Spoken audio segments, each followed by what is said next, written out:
Hello everyone, welcome back. Today we're going to experience Mark Sargent going back to school. And by going back to school, I mean basically getting tricked into thinking he's giving a presentation to people about the flat earth, when in fact it's basically a lesson on this is a stupid person, don't be this. Some of the schools seem to be getting certain conspiracy theorists in, and basically before the class they say to the kids, look, we've got a guy who thinks this crazy conspiracy is real, and you know we're gonna let you speak to them so that you can see how conspiracy thinking affects the brain and stuff like that. But flat earthers like David Weiss and Mark Sargent think that they're literally being invited to give presentation to a school to teach flat earth at school because flat earthers are all fucking idiots. You know that. So anyway, do me a favor, guys, like the stream, subscribe if you're not already, and share the stream, which is a really, really helpful thing to do. In fact, what you could really do is just kind of cause some kind of oil spill by putting a hole in the side of a ship, right, and making the ship just go in a path that spells out the URL to my channel, and then set it on fire. So from space, you will just see in the ocean the URL to my channel. People might be mad, but we'll definitely get some people here. This is a live stream, by the way. So what is going to happen now is I'm going to play an intro. If you're watching this as a VOD later on, you can just skip the next 90 seconds or so because it's music and stuff. So you don't really have to listen to it. But if you're here watching live, then you don't get a choice, and there's a rule. The rule is very, very, very simple. When I play the intro, you dance to the music. If you don't dance, I'm going to send Daniel Pratt to your house. If you do dance, I'm going to give you a cookie. And today it's going to be a rainbow cookie. Flat Earth expert Mark Sargent thinks the moon landing was a hoax. Technically, the moon itself is a hoax. Right, but betting with Sportsbet's new iPhone app? I could do this standing on my head. Thanks, Gravity. Sportsbet's new iPhone app. It's foolproof. The FTFE show. Welcome to the FTFE show. Welcome to the FTFE show. Earth think that evolution is real. Chemtrails don't exist. Vaccines work. Climate change is happening. We landed on the moon. The FTFE show. Welcome to the FTFE show. Welcome to the FTFE show. Scooty, it's not alright. Baby, it's not alright.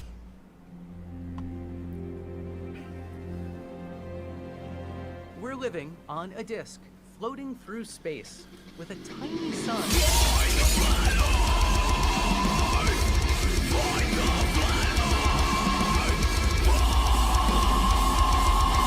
Welcome back to the channel that does the stupidity what Disney did to Star Wars. Thank you everybody for being here. I really, really, really appreciate it. We're going to start, before we get to the super dumb, my assistant Emily, who is definitely not held against their will in my basement and forced to make shorts for the channel, so please don't phone the police, decided to send me a package. I'm not sure why they did that. They could have just handed it to me through the the hatch that I put in my floor, but they decided to post me a package for some reason. I'm not really sure. It's some stuff that I guess they want me to show. Last time they gave me a package, it was just their full bucket that they wanted me to empty. Guys, do you give your captives buckets? I feel like I'm being quite generous with that, to be honest. I don't know. Maybe I should take away the bucket privileges. We'll see. Anyway, yes, Emily has sent me a package. Where is it? It is here. And we are going to open it and see what's inside. Maybe it was their clone that I left in America that sent me this. Yeah, possibly. Because obviously, I didn't want people knowing that I'd kidnapped Emily. So for her family's sake and stuff, I created a clone of Emily. And, they're kind of basic. They just say like a few words and grunt every now and then. But their family don't seem to have noticed. So I guess maybe the clone sent me this. I'm not sure. Anyway, we're going to open it and see what we've got inside. Of course, if any of you guys want to send me anything to open on stream, feel free to ask for my address and I'll give it to you because, I guess I don't care about being doxxed. Oh, it's a sharp knife. Just stabbed myself. Don't do that, Craig. Thank you very much, Emily. I do appreciate it. Guys, we have a super chat goal, just so you know. If we reach that super chat goal, I will play for you early the video that I have made for Simon Dan that is going to be released on his channel on Friday. And also, I'll finish up the editing for the video on my channel that Simon Dan is featuring on. Right, what have we got here? We've got a letter. Oh. The letter includes stuff in it that I've just dropped. Got a Picard facepalm meme. Starfleet Academy Red Squadron. Geordie LaForge is a dog. Thank you. Anything Star Trek makes me happy, so you know. There's a few of my transfers and facepalm protection will be going out this weekend. It's also got that on the letter. Closing the package, you find several things, including the photo I got signed for you by Jonathan Frakes. In the tin are a few different types of tea, including my favourite maple taffy. Since they are all loose leaf, I promise the tea is good, not the standard American shite. 2 bars of soap, 1 to use, 1 to keep. I'm not trying to say something with the soap, I just thought you'd appreciate the theming. Soap. We'll see what that's about. Also, that happens to arrive on your anniversary. It was completely unintended. Promise. I was hoping to send this months ago. Okay. Glad I get to call you a friend. Me too. I love you, you cunt. If you like the teas, let me know, and I'll be sure to bring them for whatever I visit you in Scotland. Keep kicking ass and fighting stupidity. Rubiks, the real NASA shill, and who has escaped from the basement. No, you haven't. Your clone just thinks they have. Right. So we have what appears to be a bunch of cool postcards. So things like this. I like that. Today is not the day to fuck with me. Thank you. That's awesome. Quite a lot of them. Appreciate that. Oh, I should have made space on my desk. Oh, I see the soap. Make it soap. Very good. So there's the 2 of them apparently. Oh, we've got a coin. NASA Kennedy Space Center with a heads and tails. That'll come in handy in my D&D sessions, I guess. What's in here? Read the ingredients on the soap. Ingredients. Vegetable soap, the final frontier. These are the voyages of the Bar of Soap Enterprise. Its glycerin mission to explore new shea butter worlds, to seek out new life, cocoa butter, olive oil, grapeseed oil, and new civilizations, to boldly go where no bayberry fragrance has gone before. Very good. It's a brown envelope. There's a body in here. What the hell? No. There appears to be some comics, which is happy. I like comics. We've got a Superman comic. What is this? It's number 1. Is this the new... which is this? Oh, it's the new rebooted universe, thanks to Brainiac. And we got Superman Time and Time Again. And, oh, Lego Batman. Nice. I've just finished reading the Sonic the Hedgehog and DC crossover comics that I actually bought for my daughter. But I bought for my daughter because I wanted to read them. Thank you for that. That's awesome. All right. What's in here? Oh, there's the tea. It says tea, Earl Grey, hot. And there's a few different types of tea in there. Thank you, Emily. Oh, we've got a tribble. And what appears... Emily, what did I tell you about fucking tribbles? They're born pregnant. Oh my god. The box is just full of tribbles. What the hell? Oh my god, what am I going to do? Another Make It soap. Things you forgot in my flat. Oh, right, yeah, so that's just my stuff. That can go down there. I dropped a tribble. Tribbles will join the stuff back there. Right. Now, what is this? William T. Riker duck. Love it. Thank you. That's awesome. Anyone think I like Star Trek? Oh, we got some shiny math rocks. Like it. Yeah, I have recently joined an IRL D&D game. Oh, these are fucking cool. Wait, is that moving? Oh, nice. No, you can see, but the sand inside is like in a liquid, so the sand moves. Nice. Those ones are pretty cool, and I can read the letters, which isn't always the numbers, which is always good. Numbers, Craig. There's not letters on dice.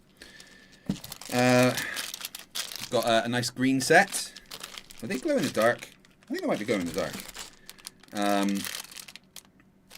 Got what looks like Harry Potter set, which is pretty cool. And what's this? Misty Mount Gaming. Oh, these ones look epic. Oh, they're heavy. We've got metal ones here. Here's my D4. Let's have a look at what the D20 looks like. Oh, wow, that is bloody heavy. I don't know if you can hear. Listen. That's it dropping on my desk. That's full metal. Really appreciate that, Emily. Thank you very much. I do like my new shiny math rocks. And I think this may be the main event. Well, there's a mini Riker. But this, I think I will always owe Emily for, because check that out. Signed by the man himself. To Craig. Go boldly, Jonathan Frakes. How fucking cool is that?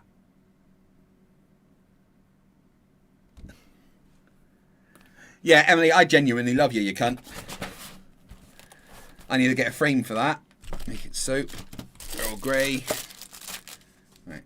You can all go back in there for now, and I will deal with you after my stream. Or maybe in the morning. Because I don't want to lose you. Well, thank you very much. And guys, if anyone wants to send me anything to open on stream, feel free. Ask for my address. And once I've got yours in return. Oh, there's also Bajoran security officer. Oh, what was she called? I can't remember her fucking name now. Well, thank you very much. I do appreciate it. Emily, it means the world, especially the fucking Frakes picture. Commander Riker is obviously the best character in all of Star Trek because he knows how to sit on a seat better. Ro Lauren, that's it. Thank you, Ro. Yeah. Brilliant. Thank you very much. Do appreciate it. Nice. Right. So, today we are going to be looking at Mark Sargent as he derps at some students. Yeah, Rubiks also showed Riker my tattoo, which part 2 will be getting done around my birthday, and also told him about my dog, who is called Commander Riker. Syrian says Archer is the best character, then Picard. No, they don't know how to sit on a seat like Riker. The idea is how Riker is kind of special because he basically got raped a bunch. I'm not even kidding. There's one episode in Next Generation where they have to go to a planet that doesn't yet have warp travel, so they don't know about the Federation, but there's something happening, so they have to get onto the planet and kind of infiltrate the government and stuff. So they disguise themselves as the locals and they go down to the planet. But they Riker gets captured and they know he's an alien, right? And there's a particular nurse in the facility he's being held. And the nurse basically says, look, if you have sex with me, I'll let you go. And I'm pretty sure he did.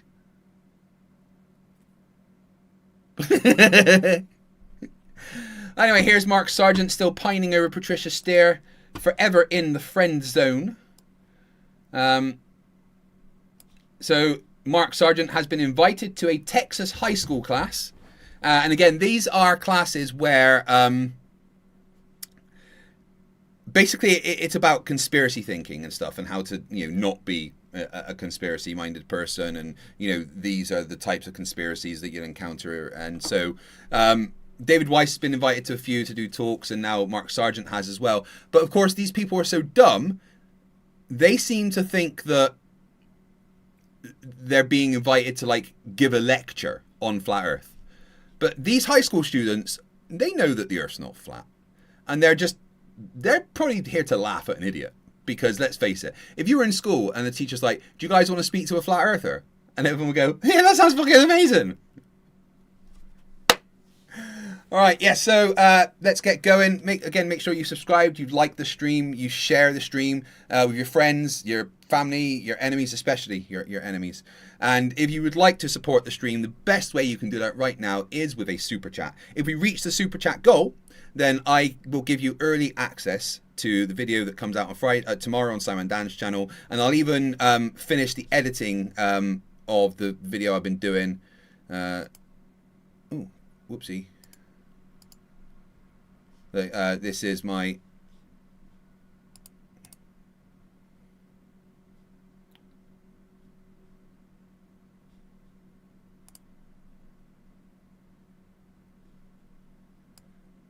here's the video I've been editing with for my channel with Simon Dan. You can see Chris in there.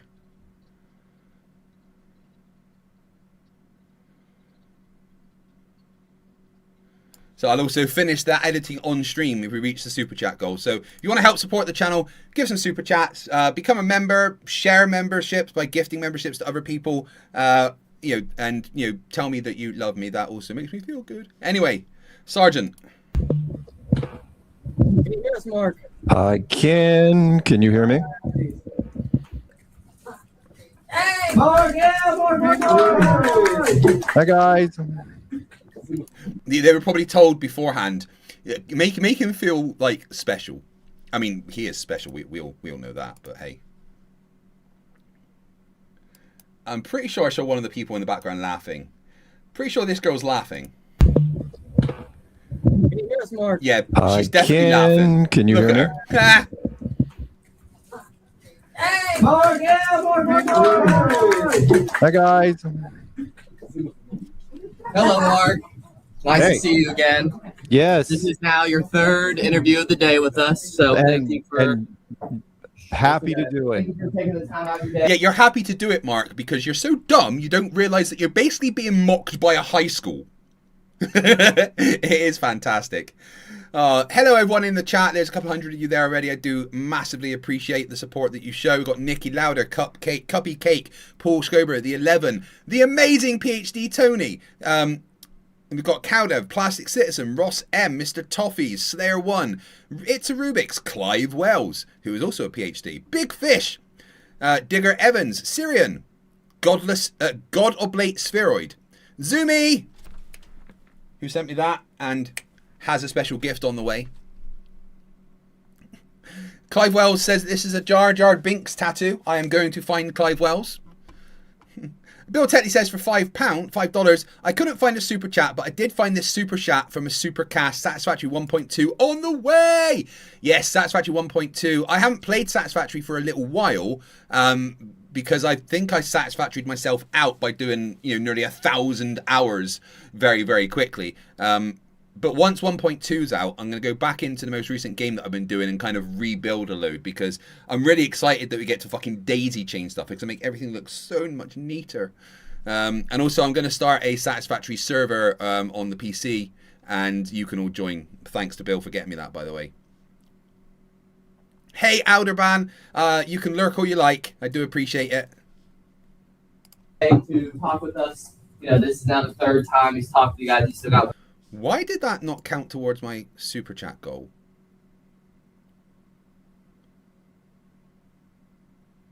That's odd. You sent me a super chat, Bill. Definitely above the threshold. But it hasn't added to the goal. Guys, can someone else send a super chat to test if that's working? Because it says I've got an hour and a half left on there. one more after. But Do we have the questions this time? yes, I did. Oh, I did good. forgot the question. Last class, I forgot to put out the questions. Yeah, they got shortchanged. Yeah, a little bit, but it's all good. Let me turn you up a little bit. All right. So thank you for taking the time to, out of your day to talk with us, answer questions, and have a fun time. We really appreciate it. Appreciate it. So is there anything? Of course, the funnest time in Mark Sargent's life ever was the time that Patricia Steer wore his baseball cap, which he's never since washed, or his hair. Looks like he's putting on lipstick, but it's just lip chap. I was a bit shocked. What's he doing there? In fact, this might actually be the same cap that Patricia Steer wore because, you know, he does smell it. You notice how clean his house looks? That's because he lives with his mum and she probably does all the housework. You'd like to tell us before we get started with our interview and stuff and answering all the questions? No, I'm guessing that this class as well also watched Behind the Curve. Yes, we all watched the documentary that you were in. So they all saw him get friend zoned by Patricia Steer. Fucking brilliant. How we should actually watch Behind the Curve one day and do like a viewing of the old Flat Earth documentary. That'd be fun. Right, so the super chat goal seems to be broken. It's not counting up. But I will count. Because I can do that. I'm not a flat earther. Thank you, Mr. E-Man, for 5 gifted memberships. I do appreciate it. Henrobi, €2 says, testing 1, 2, 3. Your test failed, but I got it. And then we got itsarubiks from the basement for $5. Glad you liked the thing. Sorry it took so long to send it to you. Love you, cunt. Glad to call you a friend. Hope to make it out the basement soon. Never. That's where you get the work done. Jim Daniels for $5 says, Cowdar sent me $20 to send this super chat. But that's only 5. Are you fobbing off, Cowdar? And the Turtle Moves for £2 says, USS Enterprise Class X Fighter, I will find you. And Mission Apparition Para, who's been a member for 52 fucking months. And when you think there's only 12 months in a year, that's incredible. Hi, dude. Big hugs from the Southmead Massive. Southmead Massive, where I grew up, of course. Southmead was a place where if you parked your car for more than 10 minutes, they would steal the wheels. Right, so we got 1, 2, 3, 4, 5 of the 30 super chats. So need 25 more super chats, and we will give you early access to the collaboration video that I have made for Simon Dan, and I will finish the editing on stream because I was going to do it tonight anyway. Got it. Yeah, super fun time. I'm sure it'll come up. And no, let's get right to it because I know you probably got a bunch of questions. Yeah, we do. We got lots of questions. So, don't worry. Questions like, how do you walk and talk at the same time without suffocating, frankly? About those questions you got there, right? Is that the one that says? Do they know? Right, it says here there's 204 of you watching with only 42 likes. That's less than a quarter. Smash the like button like it's Daniel Pratt's face. Wait, shit, no, you're going to do it more. Oh, you've just broken your monitor, haven't you? I'm not paying for that. Oh, by the way, that half their grade for this class is based on this right here? No. Oh, okay. You You might want to tell them. Yeah, why didn't they tell you that you're out of focus? And what is that face mark? So, we'll get into... That's a thumbnail face there. Sorry, I need to see if we can get that again. Okay. You might want to tell them. So, no. Oh, okay. You might want to tell them. All right, someone screen cap that for a fucking thumbnail, please. So, we'll get into some questions. We'll start off with the space launch. I took your paper. This one? Can you grab? I'm pretty sure in the background you can hear them laughing. You gotta need that one over there. You don't need this one. Yeah. Hello, Rachbot. I didn't see you there, my love. How you doing? Mwah. So, we'll start off. What is your opinion? You know, there's that big space launch yesterday. Right. The Artemis, how it's orbiting the moon. Right. Days, I forget off the top of my head, but tell us your opinion on that. What do you think of that? Fake NASA CGI gay. Probably something like that. Of course, I did release a video going over his and David Weiss's reaction. Super chat 6 of 30 from Randy Lay for $5 says, Enterprise would get smoked by one Thunderhawk and a kill team of Space Marines deal with it. Yeah, I don't think Enterprise would last very long in anything to do with Warhammer.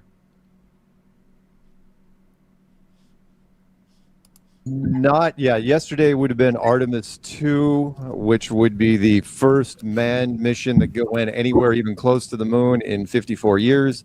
And I treat it the same way I treat every mission that's tied to NASA, and that would be, Mercury and Gemini and Apollo and everything. It's just theater. It is fake since minute freaking one. And Because it has to be for you, right? You have to say it's fake, Mark, because if it's real, your entire world falls apart. This mission is no different. They're not going to show you anything for the next 10 days, and they may include a little drama at the end because they're... Well, apart from a lot of it being live streamed, there being, constant photos uploaded, videos, interviews. Since then, there's been over 12,000 photos released, 187 videos, including videos recorded on iPhones whilst in space, watching Earth disappear behind the moon. They basically got this view with an iPhone. Wait, it's hard to do backwards. So they viewed that with an iPhone from space. Well, actually, no, it was that way, isn't it? Because they were on the moon. So basically, they saw that with an iPhone, which is incredible.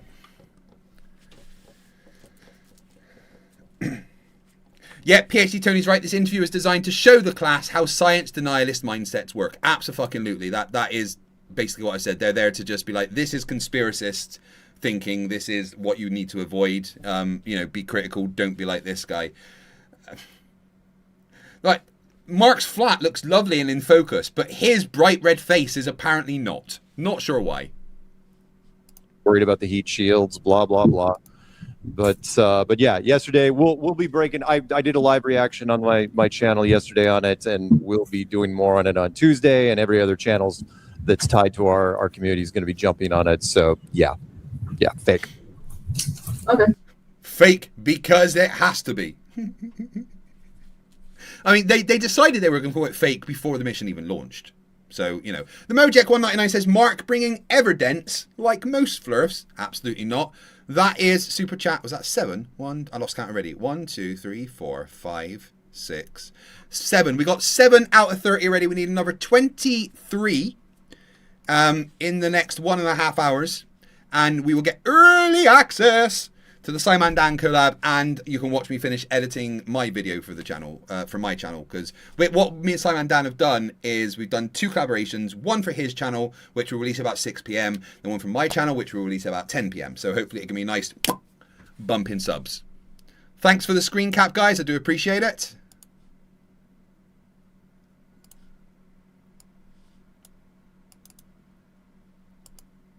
Love it.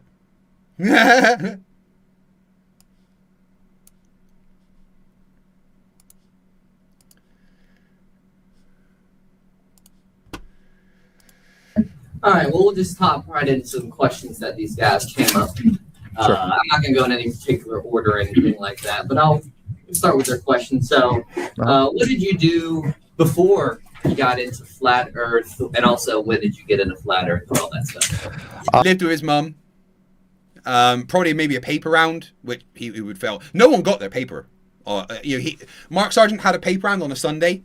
And maybe around Tuesday or Wednesday, about half of the people might get some of their papers. All the inserts were missing, and there were some strange smells and bite marks. But that's what you get, I guess. Before I got into Flat Earth, let's see. Mark, you shouldn't have to think that hard, dude. You shouldn't have to think that hard about what you did before Flat Earth. Is he making something up here? Look at him, right? I'm no body language expert. That's Flat Earthers, apparently. But look what he's doing. He's looking down and to the right. And body language experts say that doing that whilst talking, looking down and blah, blah, or, that is a sign that you're lying. Because you're trying to make something up on the spot. I don't know if the college question will come in. So I was thrown out of university when... Who's surprised? My junior year for manufacturing explosives on campus. Turned that into... Right, who believes that? Who believes that Mark has the intellectual capacity to manufacture explosives? Anyone? No, I didn't fucking think so. Playing video games for a living. I entered a world tournament back in '94 for computer pinball, and I cheated. I still got the scores, but I finished the tournament 6 months ahead of time and didn't tell anybody, and then was hired by the company that put on the tournament in Boulder, Colorado. and went out to Boulder and worked for them and other companies out there in top proprietary software for 20 years. Right, so let's go over that. So before Flat Earth, Mark was kicked out of university for apparently making explosives. No, it was because he didn't do any of the work. And then he made a living playing pinball video games in which he cheated. I don't know if there's enough pinball video game tournaments paying that enough amount of money to make a living, right? I just don't think there is.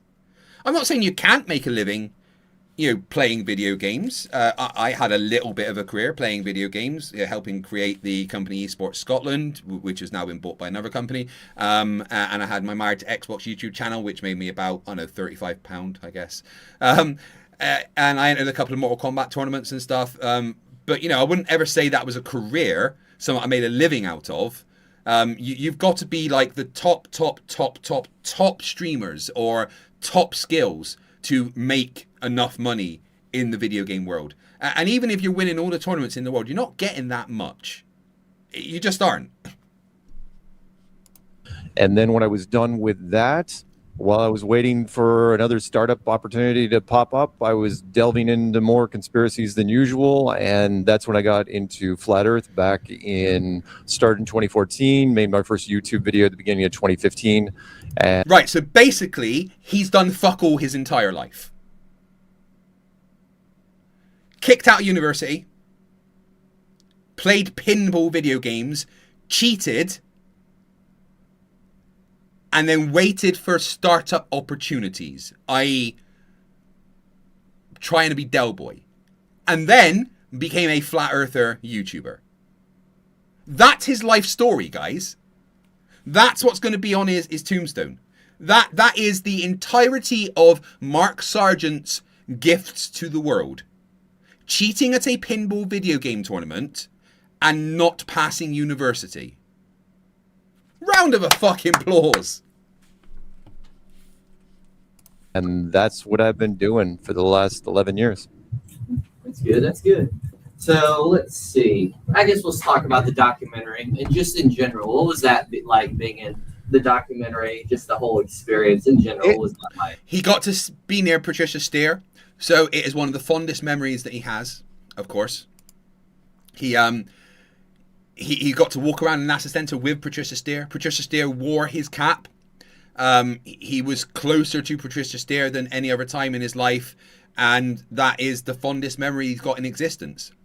Every night before he goes to bed, he replays that in his mind. It was pretty wild because none of the producers that were tied to it was a very small group. I mean, these guys were running on a shoestring budget. I know it has Netflix banners on it, but Netflix didn't buy it until after the fact. The director and the producers had no faith in the project whatsoever. They didn't think we'd even get into film festivals. You don't know how it works. If you don't have a distributor, some streaming platform or a major network that's going to do it, you have to apply to film festivals, to try to get the word out there. And every film festival that we applied to, we got into. You can look, the website's still up. He's saying we applied to as though he was part of that. No. Dude, you hated it because once you watched it, you realized it was just a hit piece on Flat Earthers. You didn't want it in film festivals. You were actively trying to fucking stop it. Behindthecurvefilm.com. And I mean, every single place we went to, we got in. We didn't win awards necessarily, but I think we always placed in the top 10 to where Netflix picked it up and Amazon picked it up and YouTube Red and iTunes and everybody.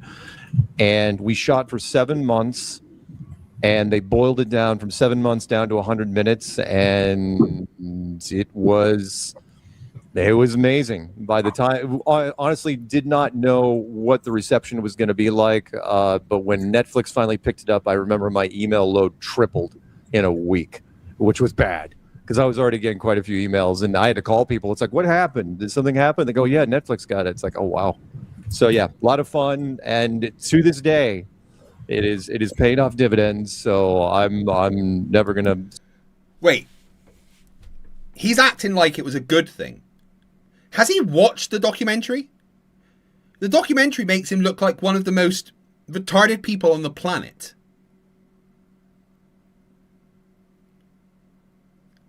I genuinely feel like he didn't watch the documentary here. Alright guys, we are 7 out of 30 super chats. We've got an hour and 16 minutes left to give you another 23. We will play the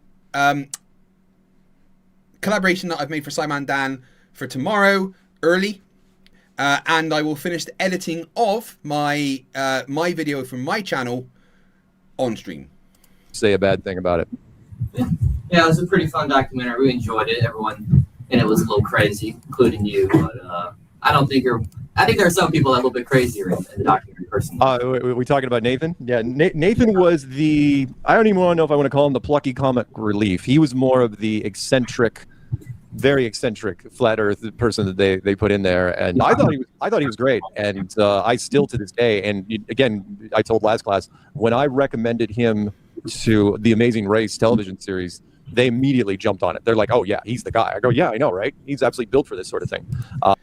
Yeah, because he looks extra fucking stupid. If you want to pick someone to make Flat Earth look dumb, you choose Nathan Thompson.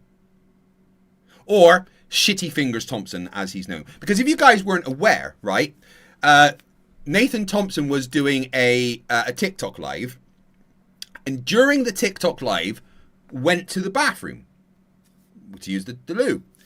And he was there for a while, so clearly it was a number 2, right? And then you hear the flush, and then you see him instantly walk out of the bathroom and go to his fridge and make a snack with some ham and a sandwich and stuff. The issue is that the sequence of events were flush, instant exit, in the fridge touching food. There seems to be a vital part there that was missing after taking a shit. Washing your fucking hands.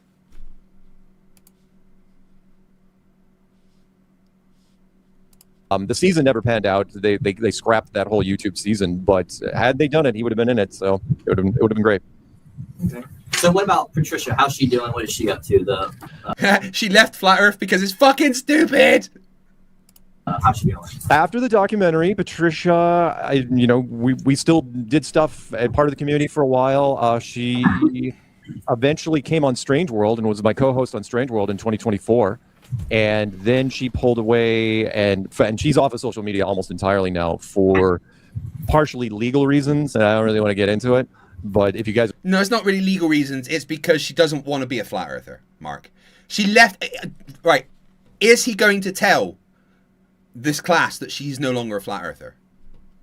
If you're interested, there's videos out there on my channel. You can totally look into it. But she's fine. Still living in Houston.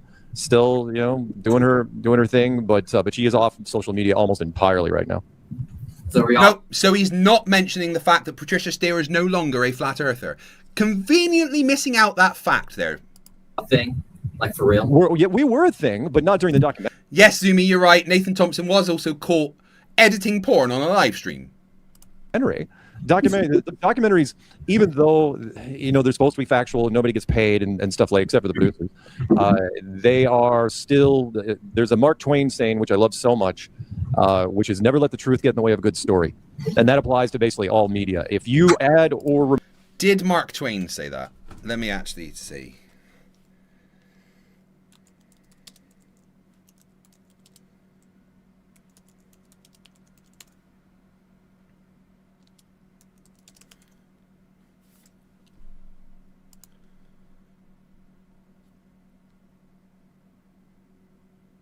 There is no reliable historical evidence that Mark Twain ever wrote or spoke this phrase. While Twain did not coin the exact quote you mentioned, the sentiment perfectly aligns with his humorous writing style. Yeah, so I didn't think that would actually be a Mark Twain quote. So basically he's got everything wrong so far and lied a bunch.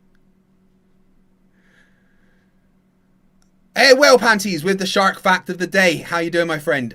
Shark Fact of the Day for 5/21/26.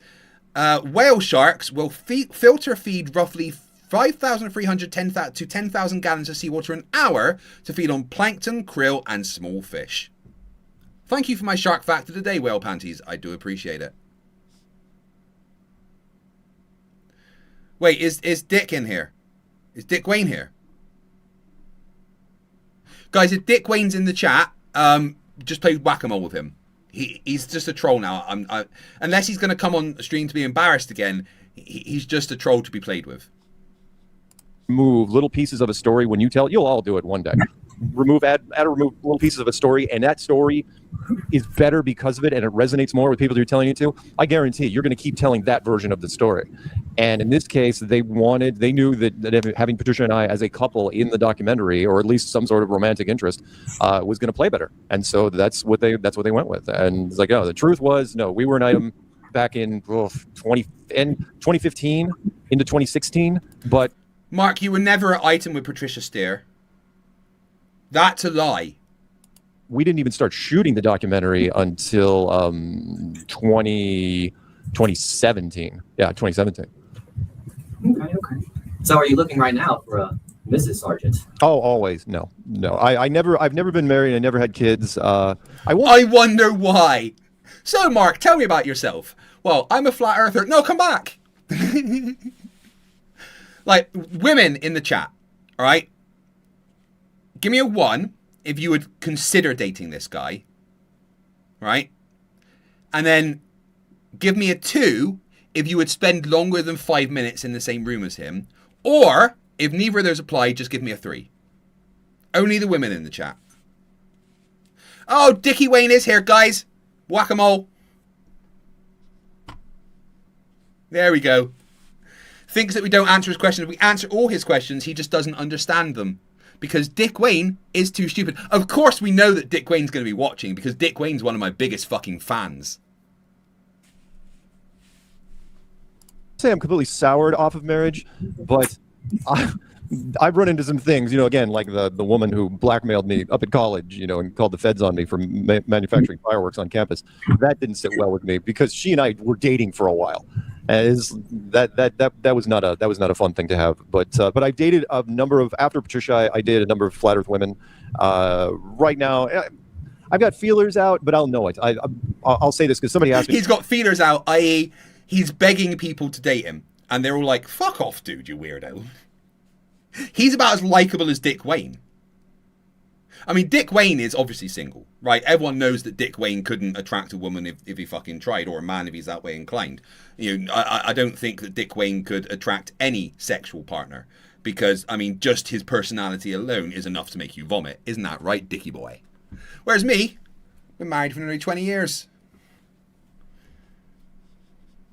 Recently, they say, why didn't you ever get married? I go, because I read somewhere when I was young that you should only marry for true love. And I believe that. I really, really did. So that's what I was looking for, and I'll hold out if I have to. I just haven't run into a woman that's her primary motivation. What if your true love was a round earther? How would you feel? That would be tough to do. Very, very tough. You might as Yeah, I couldn't date or be friends with a flat earther. The closest I come to being friends with a flat earther is Stoops the cat, right? Who, I know a lot of people, he rubs the wrong way, but I've had a lot of private conversations with Stoops, and, out of all the flat earthers I've ever spoken to, he is the most palatable. It's a Rubiks for $5 with the 8th super chat of the 30 that we need, so 22 to go in the next hour and 7 minutes. Says, you should know by now Dick Wayne works on Beetlejuice rules. Say his name 3 times and he shows up. Well, look, I know for a fact that Dick Wayne watches everything that I do, because Dick Wayne is obsessed with me, right? He says he's here because he's bored. Well, you could be doing anything else, Dick. Literally anything else. You could get a hobby. You could find a date. No, you couldn't. Dick, you could build a bottle, a ship in a bottle. You could start playing Satisfactory on Xbox and make your own world. There's a million and one things that you could do if you're bored. But you choose to come to a place where everyone fucking hates you because you're obsessed with me, Dickie boy. The turtle moves with super chat number 9. Is Mark more pissed that Patricia is no longer a flat earther, or that she is friends with Jaren? I'd probably say both. well, at that point, you might as well compare it to marrying someone who's if you're enthusiastic in one religion, they're enthusiastic in another religion. It's very, very difficult to, because there's going to be a lot of crossover. It's going to come up more than once. And how many conversations are you going to have with friends where flat earth comes up, she doesn't like it? I mean, if she tolerates it, yeah, fine. But if it bugs her at like CC and his wife, I mean, CC's been married for a while to someone that clearly fucking hates the flat earth and doesn't seem all that keen of CC. But I mean, they must, have some kind of relationship because they've been married for a while, right? Me personally, I'm attracted to not only good looking red-headed women, but smart people. My wife is very intelligent, probably a lot smarter than I am in many, many, many ways. And that's one of the biggest things for me. I could not marry, date, or be close friends with a stupid person. They give me the ick. all, no, it's never going to work. I soldier had eye surgery on Tuesday. Aye. Well, I hope that went well, my friend. Then you can see me right now.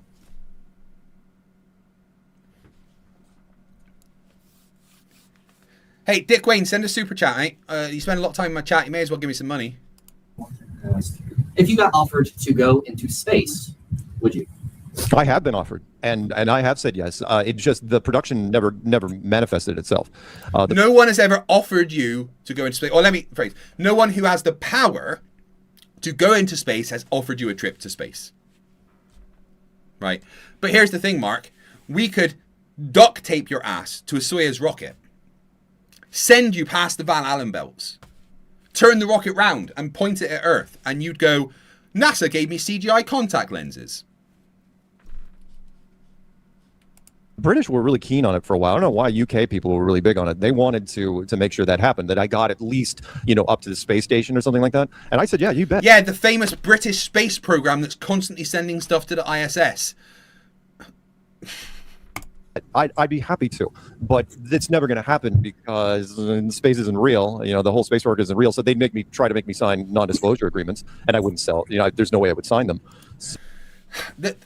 The space is fake is one of the dumbest things that flat earthers can say, right? Space is just low pressure. That's all space is.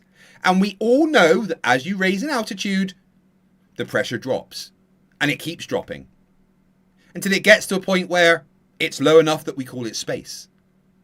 So the claim space is fake is disproved by being in a fucking plane that flies at 30,000 feet. Or going to the top of Everest. Or climbing a skyscraper and measuring the barometric pressure. Because space is just really low pressure. It's honestly one of the dumbest things I've ever heard. Super chat number 10 from Jim Daniels for $5. Dickie Poo needs to buy some binos and glean fame as a starman in the flat earth community. Nah, that belongs to Mikey. Derek the Dullard with super chat 11 for £2 says Mark Sargent, the grift that keeps on giving. JSS Tiger for $5. Who would win a back-to-school competition between Mark Sargent and Billy Madison? Oh, what's Dick said recent? Did you not say anything? You just timed him out? Oh, there's no message from him. I like to read his dumb.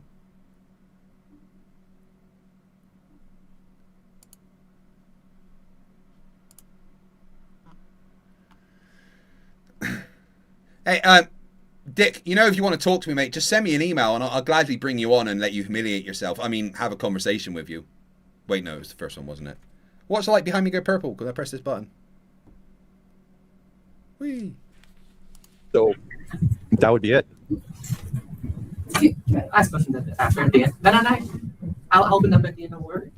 So what would it take to convince you that the Earth is round? So if you went into space, it wouldn't even take that. I don't even... Oh, we got a Flerf in the chat. Ludwig Strassen says, remember the other day when FTFE was explained to by an expert that Flat Earth doesn't meet the conditions to be considered a cult, and FTFE dismissed the expert's opinion offhand? Literally not what happened. I accepted quite a lot of what he said, but still disagreed with his assessment. And I wouldn't call him an expert in cults. He's an expert in Scientology, but that doesn't mean that you are an expert in what a cult is. Flat Earth 100% meets the criteria for being a cult. My opponent, although very knowledgeable, and I learned a lot from him, was very incorrect in saying that it has to be coordinated and have a leader, and just that Flat Earth isn't destructive enough. I didn't dismiss what he said offhand at all. I had a debate.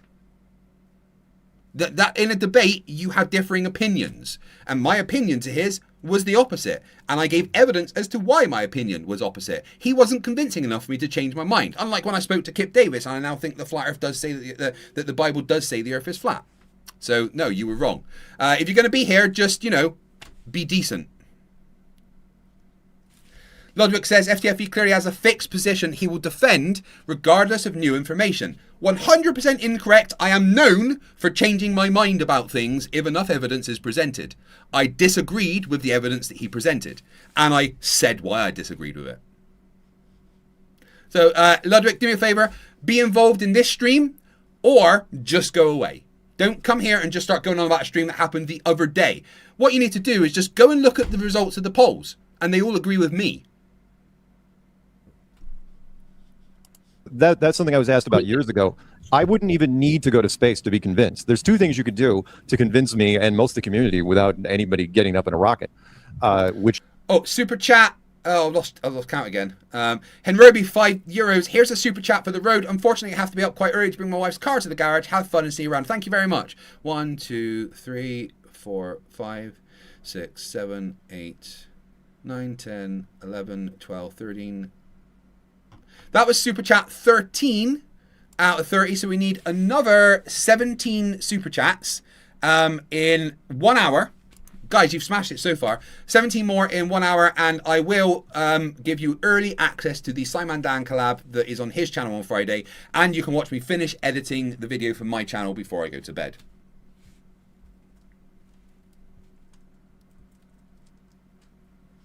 Lady Moonweb says, in that debate, Chris multiple times said things were not true about Flat Earth, which with experience I found to be true. I'm surprised you didn't put them up more.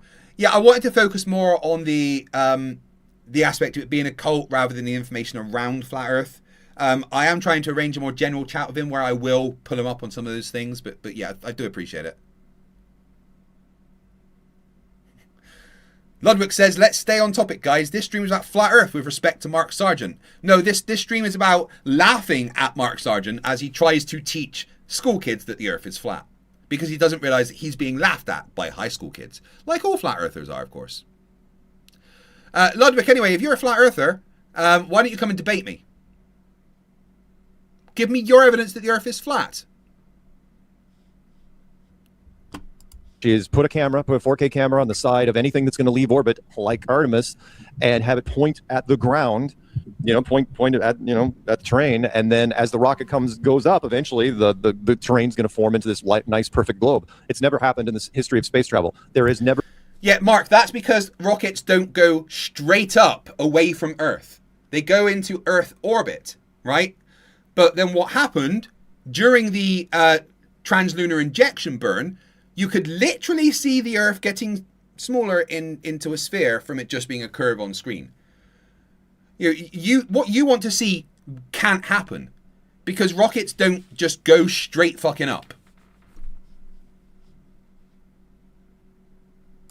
Been any sort of footage on that level. Never ever seen it. Wait. James Maddox says Ludwig thinks the UN logo is proof of flat Earth. What, the globe projection azimuthal equidistant map is proof of flat Earth? Hey, Ludwig, tell me which way I can hold this globe so I can show all the countries at once. I can't. No. So for the United Nations, which is all the fucking countries, you put it on a flat map. Derp. That would be the first thing. And of course, now, back in the day, it may have been tougher, but come on, it's 2026. We've got really great cheap cameras out there. And by the way, the Artemis program, that capsule that's supposedly going to be slingshotting around the moon, they should have at least a dozen external cameras on that thing. At least. It would cost almost nothing. The tech is easy to do. And even if you couldn't stream it live. There is a whole bunch of cameras on it. Most of them are engineering cameras so they can keep an eye on the engines and stuff. But here's the main thing about going to space that NASA do. They don't give a fuck about proving anything to anyone. They're not going to space to prove to people that the Earth is a globe. They know the Earth is a globe. They know that space is real. They've been putting stuff there for fucking, 7 decades, right? So they're not there to have HD cameras just for the flat earth fucking, you know, because they want it. No. All right, I need to use the bathroom. I will wash my hands, unlike Nathan Thompson. JSS Tiger with Super Chat 14 for $5. Instead of saying O'Doyle rules, Mark says flat earth rules till he goes off a cliff. All right, guys, I will be back in just a couple of minutes.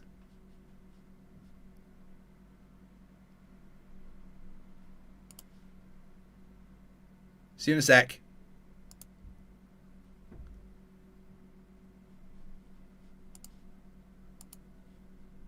The law rings up to make no sense. Perseverance, who cares what words I don't make mean, huh? The law, I don't like your words, so I pick my favorite words. What's real, non-real, super contained, metaverse, first person. Law, meta is an angle, real, fake. This is so physical, hit 'em up, chastise every gun bitch that tries to stop me, Tupac. All humans can do is word salad or make up stuff. Disagree versus agree, it's not around, he's deaf, another deaf one. You can't hear, LOL, not a ball, it's a tear, lol, no dirt in the middle.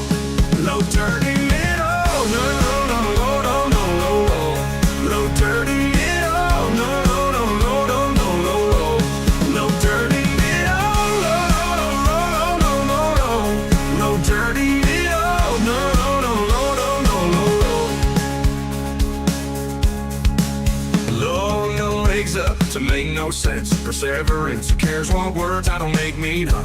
Low, I don't like yours, so I pick my favorite words. What's real, non-real, super contained, metaverse, first person. Low, meta is an angle, real, fake. This is so physical, hit 'em up, chastise every gun bitch that tries to stop me, Tupac. All humans can do is word salad or make up stuff. Disagree versus agree, it's not around, he's deaf, another deaf one. You can't hear, LOL, not a ball, it's a tear. Low dirty middle, low dirty middle, no, no, no, no, no, no, no. Low dirty middle, no, no, no, no, no, no, no, no. Low dirty middle, no, no, no, no, no, no. Low dirty middle, no, no, no, no, no, no, no. Low dirty middle, to make no sense. Perseverance, perseverance. Who cares what words I don't make mean, huh? Low, I don't like yours, so I pick my favorite words. What's real, non-real, super contained, metaverse, first person. Low, meta is an angle, real fake. Low dirty middle, no, no, no, no, no, no. Low dirty middle, no, no, no, no, no, no, no. Low dirty middle, no, no, no, no, no, no. Low dirty middle, no, no, no, no, no, no, no. Low dirty middle, low dirty middle. All right, Ludwig, my email is fighttheflatearth@gmail.com. Get an email sent to me so that we can do a debate. Or are you a coward?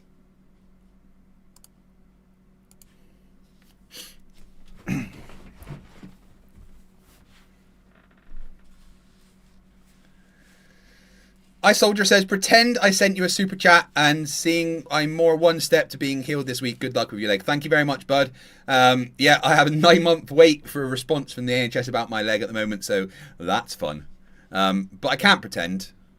I need 14 more super chats in 52 minutes, and then 52 minutes, 14 super chats, and you get early access to. Well, there we go. Wait, no, that makes it... Sorry, that now makes it 14 more super chats because the turtle move for £5 says, pity the poor aliens that meet a flat earther and say, take me to your leader. Oh, fuck. Nathan Oakley, Eric Dubay, Mark Sargent, David Weiss. That would who they end... Oh, fuck, that would be bad.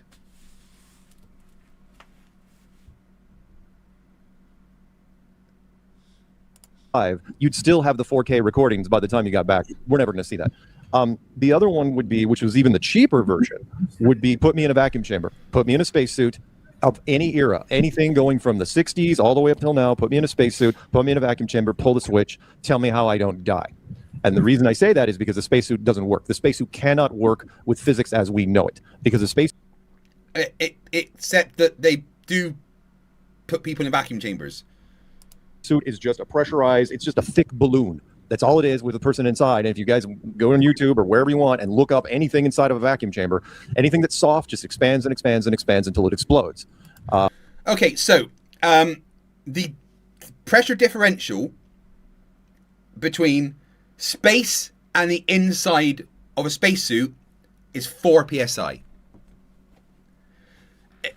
And they're designed to not expand.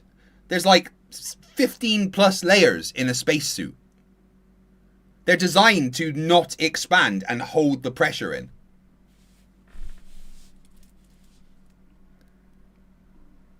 Come on, Ludwig. I'll debate you tomorrow if you want. I don't have a stream plan for tomorrow, but I will debate you tomorrow. Saturday, we're debating a fellow McNeil about the moon landing. But I'll debate you tomorrow, Ludwig, if you're a big boy. Be a big boy, Ludwig. Don't be afraid. It doesn't matter if it's a soda can or a juice box, or you pick it. Anything that's pressurized even slightly would just explode. So the spacesuit, why doesn't it turn into a balloon and get really rigid like a snare drum, and then the guy tips over and explodes and it dies, and someone dies? It's never ever happened. They got away with it with Apollo and the moon, which is, oh yeah, they're just walking around. I have asked for this, not just you guys, but anyone in any country. I go, how do you know the Americans were on the moon? I've asked them this. You from quite a random country in Europe, and they'll say, oh, because every other country in the world verified that it happened. They broadcast it. It was tracked by amateurs with ham radios. Right, let's have a just quick look at something for you.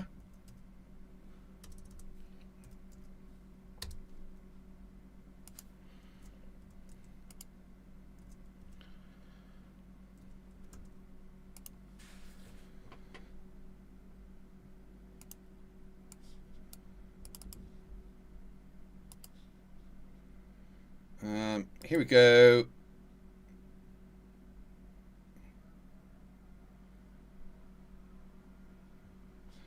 No, that's not the one where he goes in the vacuum chamber.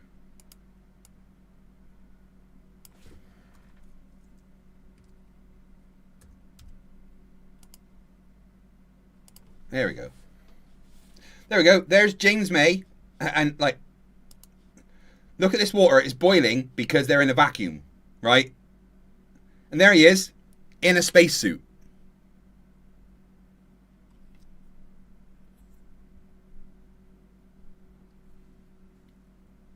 So it works. I can't play too much of that or put the audio on because I'll fucking get a copyright strike. Super chat 16 from Jim Daniels for $10. Super chat from iSoldier74, and we all wish him a speedy recovery. Yes, we do. You're fucking awesome, iSoldier74.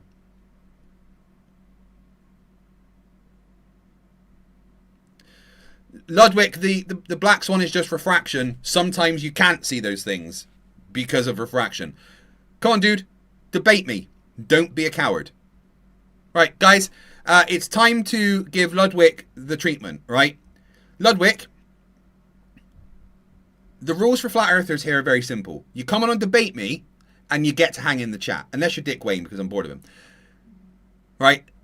You have 10 minutes to agree to debate me and send me an email to arrange it, fighttheflatearth@gmail.com. Or you will be given the Vicky treatment, which is you get timed out constantly. All right, guys? 10 minutes, starting from now. It was on television, and your news would never lie. I'm going, you don't know the Americans at all, because of course we would lie. If it makes us look better as a country, we're lying. Plain and simple. So anyway, that I put out that challenge years ago, and nobody took it. Nobody ever took it ever. And Ludwig says, if you admit Southern Israelite defeated you in the... I destroyed... That was one of the best Flat Earth debates I ever had. I fucking wrecked him. No Flat Earther has ever beaten me because they don't have evidence. I made Southern Israelite fucking cry, basically. No, I'm not going to admit that a racist asshole beat me in debate because I fucking destroyed him. Try again. 9 minutes. And to this day, the challenge is an open challenge. Sailing Atlantic says, do you work out? Look at the size of my arms. Yes, I do. I do gym 6 days a week. Currently benching 75 kilograms for 3 sets of 10. So I've gone up quite a bit. I've lost a lot of weight. I do a couple hundred push-ups a day. I'm currently on a push-pull leg and cardio split. So Monday I do push, Tuesday I do pull, Wednesday I do cardio and my leg that works, Thursday I do push, Friday I do pull, Saturday I do a bit of extra cardio and leg. I look like an athlete. Thank you. I can't walk because one of my legs doesn't work, but I appreciate it. So thank you. I have certainly, you know, got a lot fitter. My tops are like, they didn't fit before because I was fat, but now they kind of don't fit because my chest and muscles have got so big. Challenge. No one's going to put me in a spacesuit, though. They just won't. It's way too. There's on that note. Sorry, last thing. I know I'm rambling on this one, which is look up anything. People, if spacesuit in a vacuum chamber. The astronauts are really big about showing you all the swimming pool stuff that they test in, which is the exact opposite of what you would do with a spacesuit because that's pressure coming in. But no, you won't see anything with astronaut in a vacuum chamber. You just won't. Okay. I don't think it's a question I've ever asked. Apart from the fact that you do and you can and it's there. Asked before. Is this an act? Because some people, including myself, for 11 years. Yeah. Right. You know what? Actually, here's what I'm going to do. Right. Ludwig said that if I admit Southern Israelite beat me in debate, he will debate me. Right. That was his conditions. Everyone heard that. Okay. Right. So fuck it. Southern Israelite beat me in debate. I lost the Flat Earth debate to Southern Israelite. There we go. So now you have to debate me, Ludwig, because I've said that.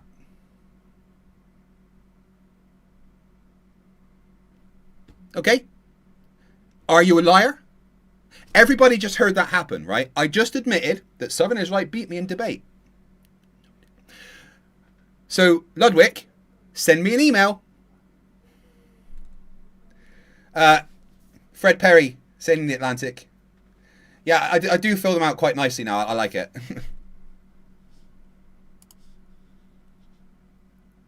And I've never broken character ever. Oh no, I'm not that good. I mean, yeah, you hear stories in movies and television shows about people that are undercover for that long, but no, it's not an act. I started out because you want to give the best evidence that it's not an act. I hated Flat Earth, hated it.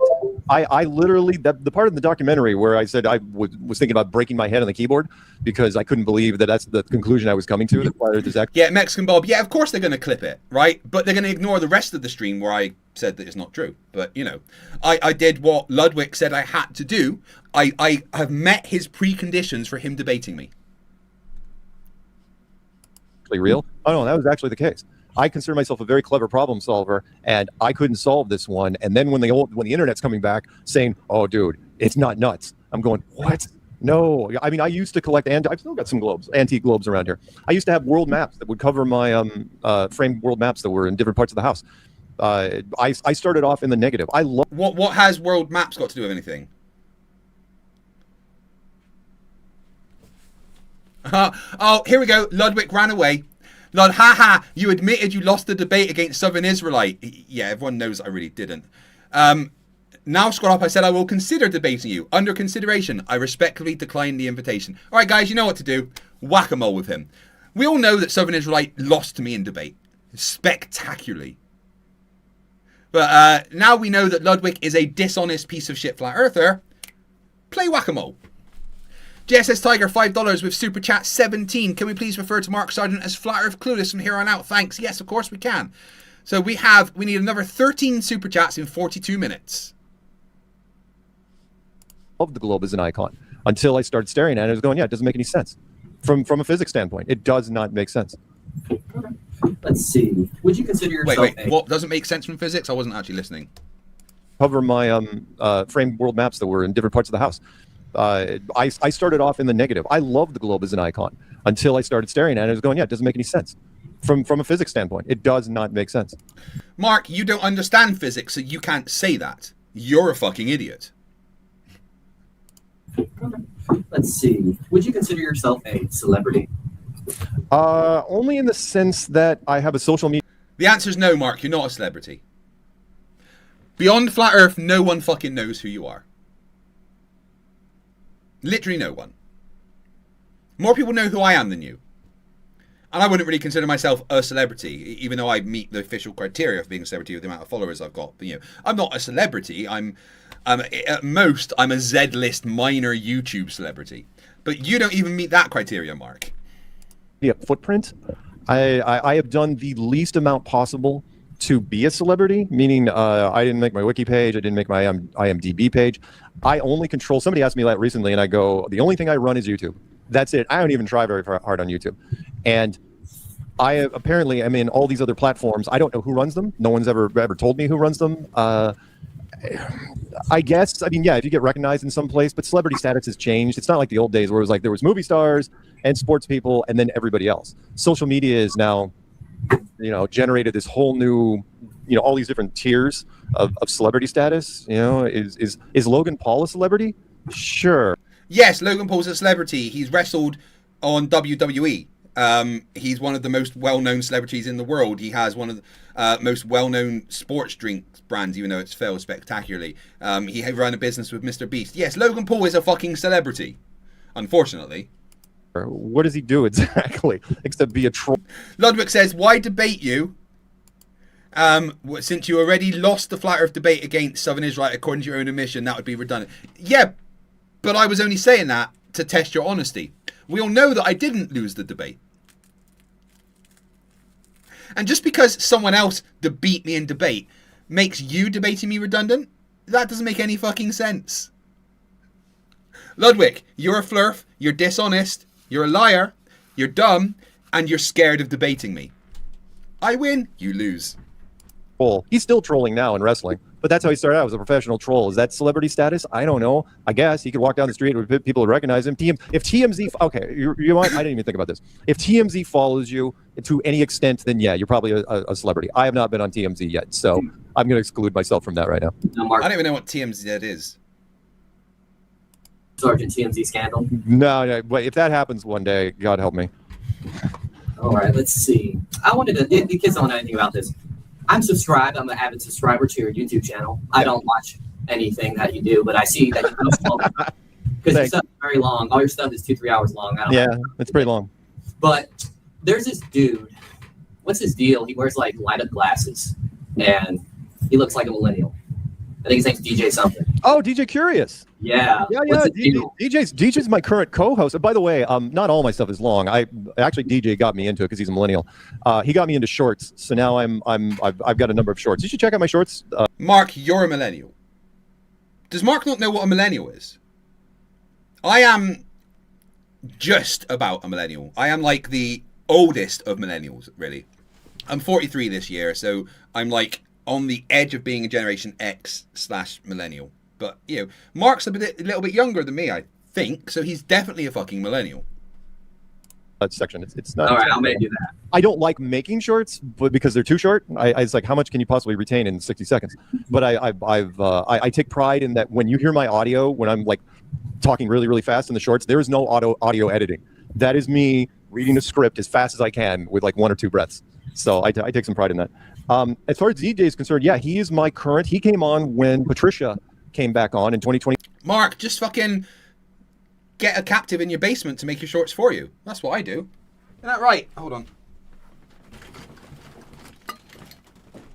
Isn't that right, Rubiks? Just get a captive and make... Are you crying again? What do you mean it's cold? I know I live in Scotland. Yes, I know that we invented cold and rain. It's leaking. Well, it's not really a basement, so it's probably gonna leak. It's just a hole in the ground I dug and stuck you in. You know, I can't listen to your whining, actually. Fucking hell. Before, and he is flash. He is glam. He's from Los Angeles. He used to be a headband model, believe it or not. And, I don't care about him. No. You're a good-looking guy, Mark. No, not compared to someone like DJ. No. I used to look. I was a lot cuter growing up. My cute days are in the rearview mirror, quite a ways back. But I appreciate that. Thank you. Okay. I was just wondering because I seen him popping up on our YouTube channel last. I don't know. Wow. Yeah. He is one of our flashier guys in the. So apparently the oldest age for millennials is 45. So I'm 43 in a couple of months. So I'm just on the edge. Wait, why isn't I just turn off my light? Oh shit.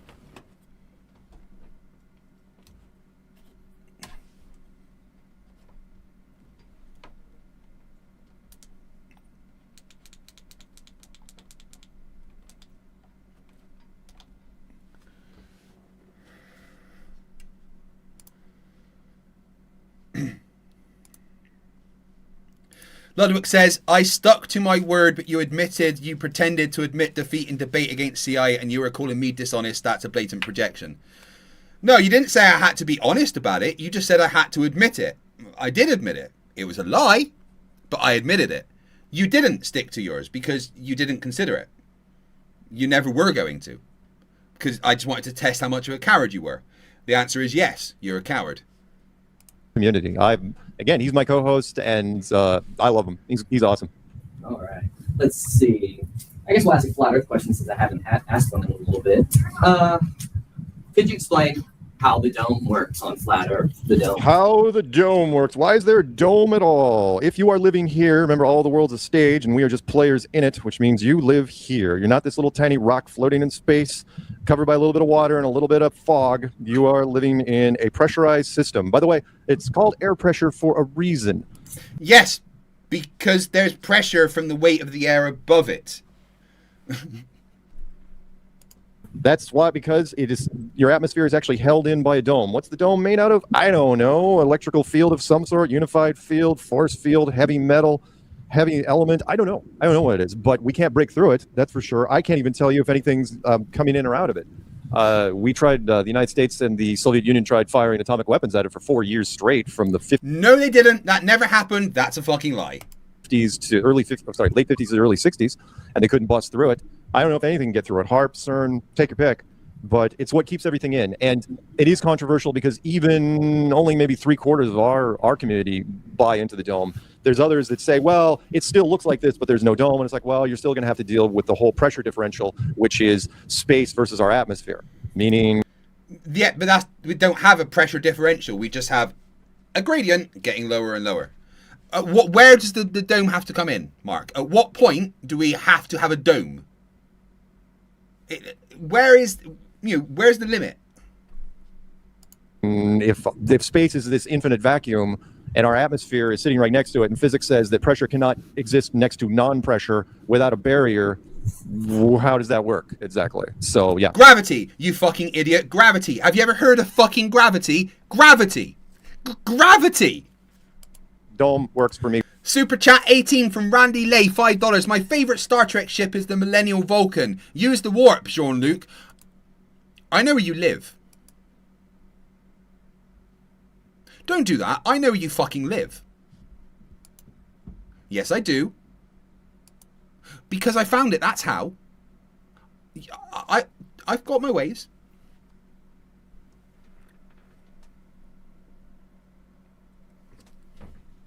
So I'm just trying to show you my Pip-Boy watch.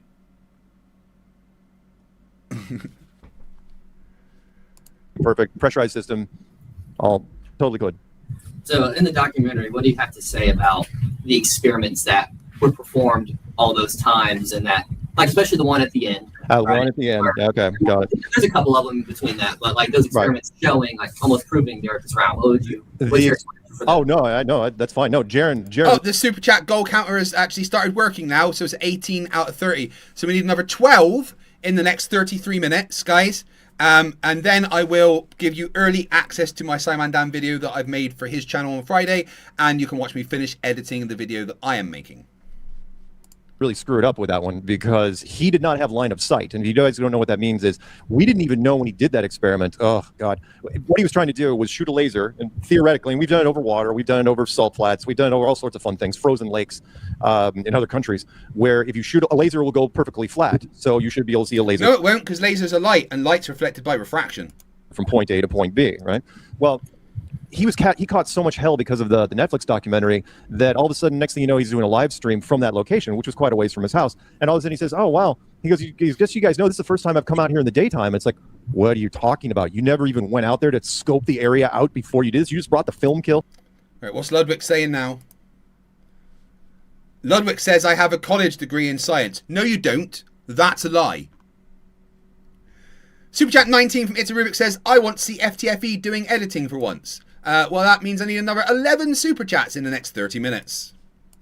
By the way, you guys, if you're ever doing anything in social media, never do it the first time live. Ever, ever, ever, ever. So basically, he went out to a place, you know, this kind of gulchy thing where water is flowing, and he thought it was flat because Google Maps said it was mostly flat.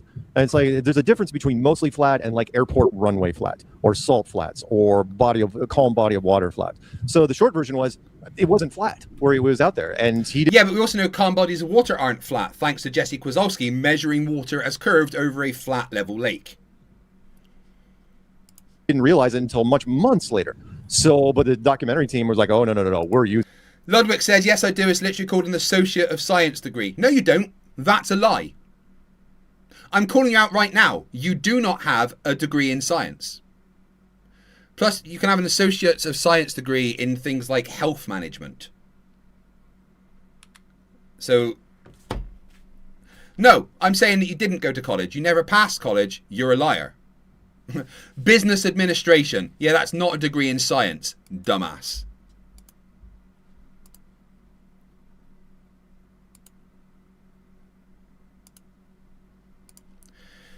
Inquisitive Infidel for Super Chat 20 says for $5, there's a dome they've never seen. There's outer lands from a classic fiction book. There's an ice wall they're afraid to go to. Lasers are magic, goat, poop emoji, devil, temple. I don't speak emoji. Yeah, in 10 minutes, Starship will be launching their most powerful rocket ever. I'm not going to watch it live because I've watched that a bunch of times now. But I think Slyman Dan's streaming it.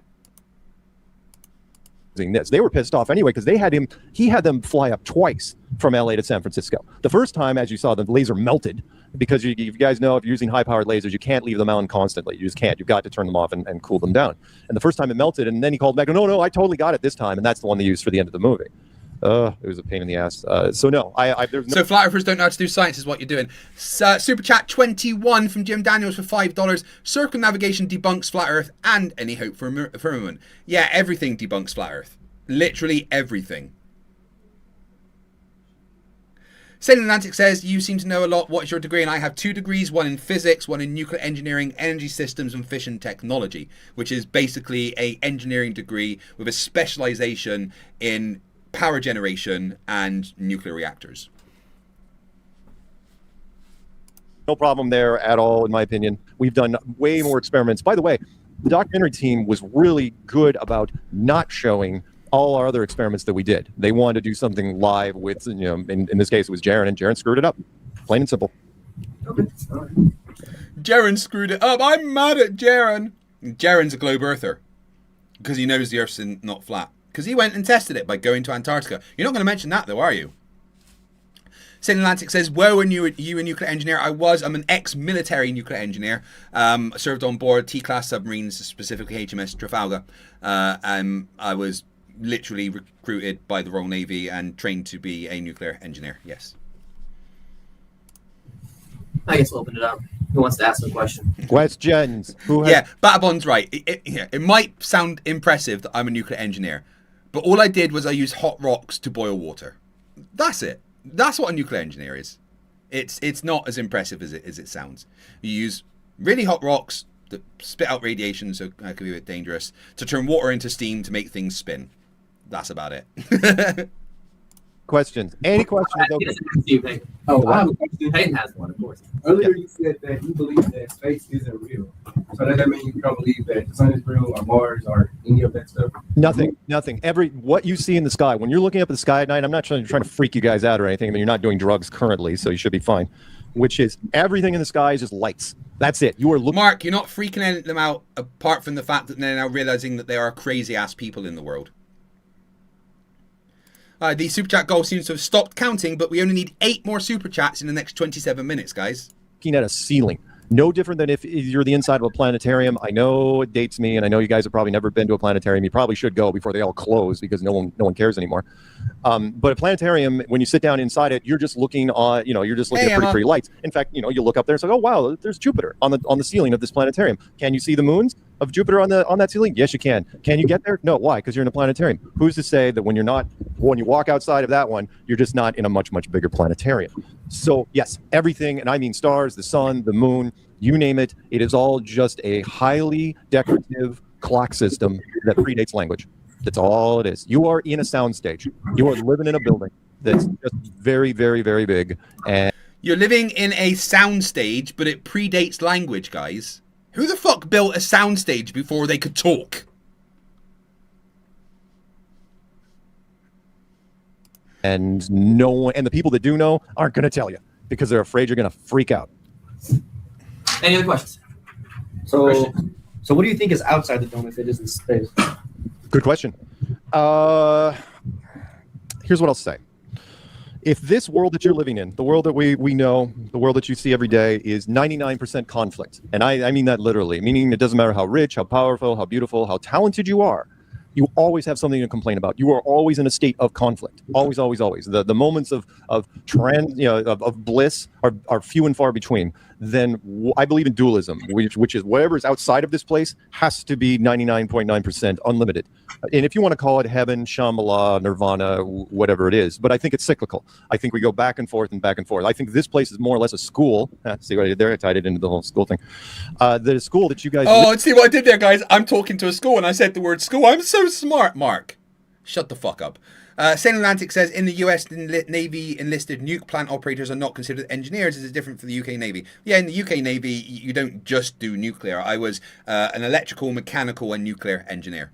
I looked after pretty much any of the systems, engineering systems on board the submarine. And when I left submarines because I got an ear injury during diving training, I then was just a marine engineering mechanic after that on board surface ships, the HMS Westminster, HMS Invincible.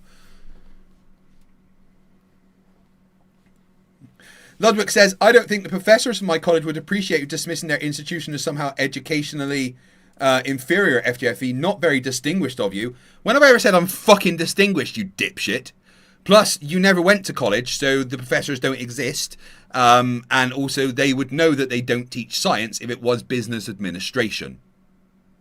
Business administration is putting shit in a filing cabinet. If that's what you've got a degree in, good job. You know how to use drawers. That's meant to teach you perspective all the time. And then when you get out of here, the unlimited... Super chat 23 from Inquisitive Infidel for $2. Maybe Flerfs are just really agoraphobic.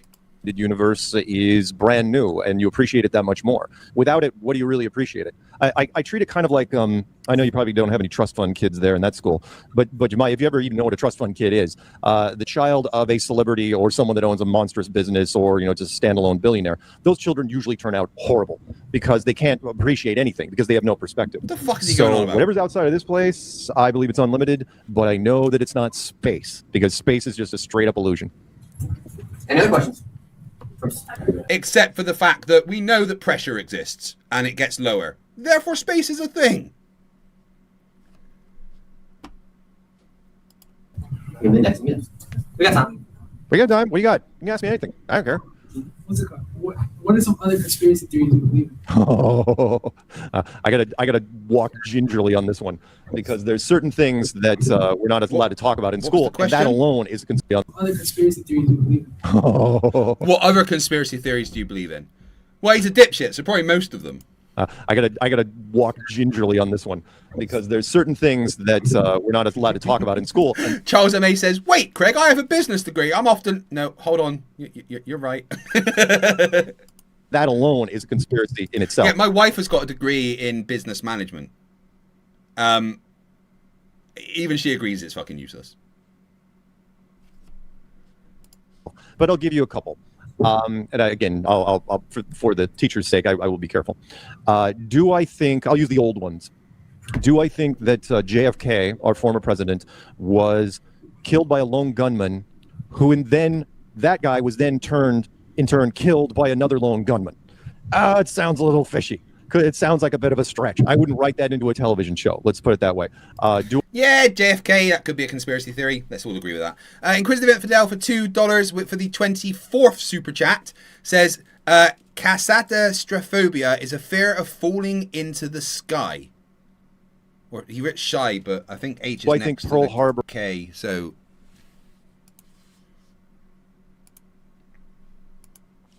Ludwig says, shows how little you know about education. I successfully passed anthropology, sociology, and oceanography as part of my degree. No, you fucking didn't. There's no reason they would be in a business administration degree. You're just a liar. Was allowed to be attacked, so the Americans that could enter the war, because that's the only reason that Americans used to go to war, was because of revenge. It's easy to get people to fight for revenge. Yes, I do. Do I think that Elvis is still alive? No, I do. No, I don't. Do I think that Bigfoot is around? Elvis didn't die, guys. He just went home. Possibly, but do I think that Bigfoot and Elvis have gotten together and Bigfoot is having Elvis's baby? No, probably not.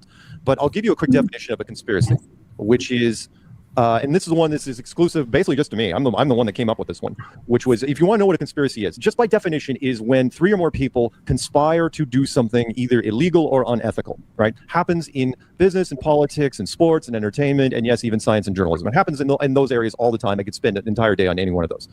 But one of my favorites would be the Panama Canal.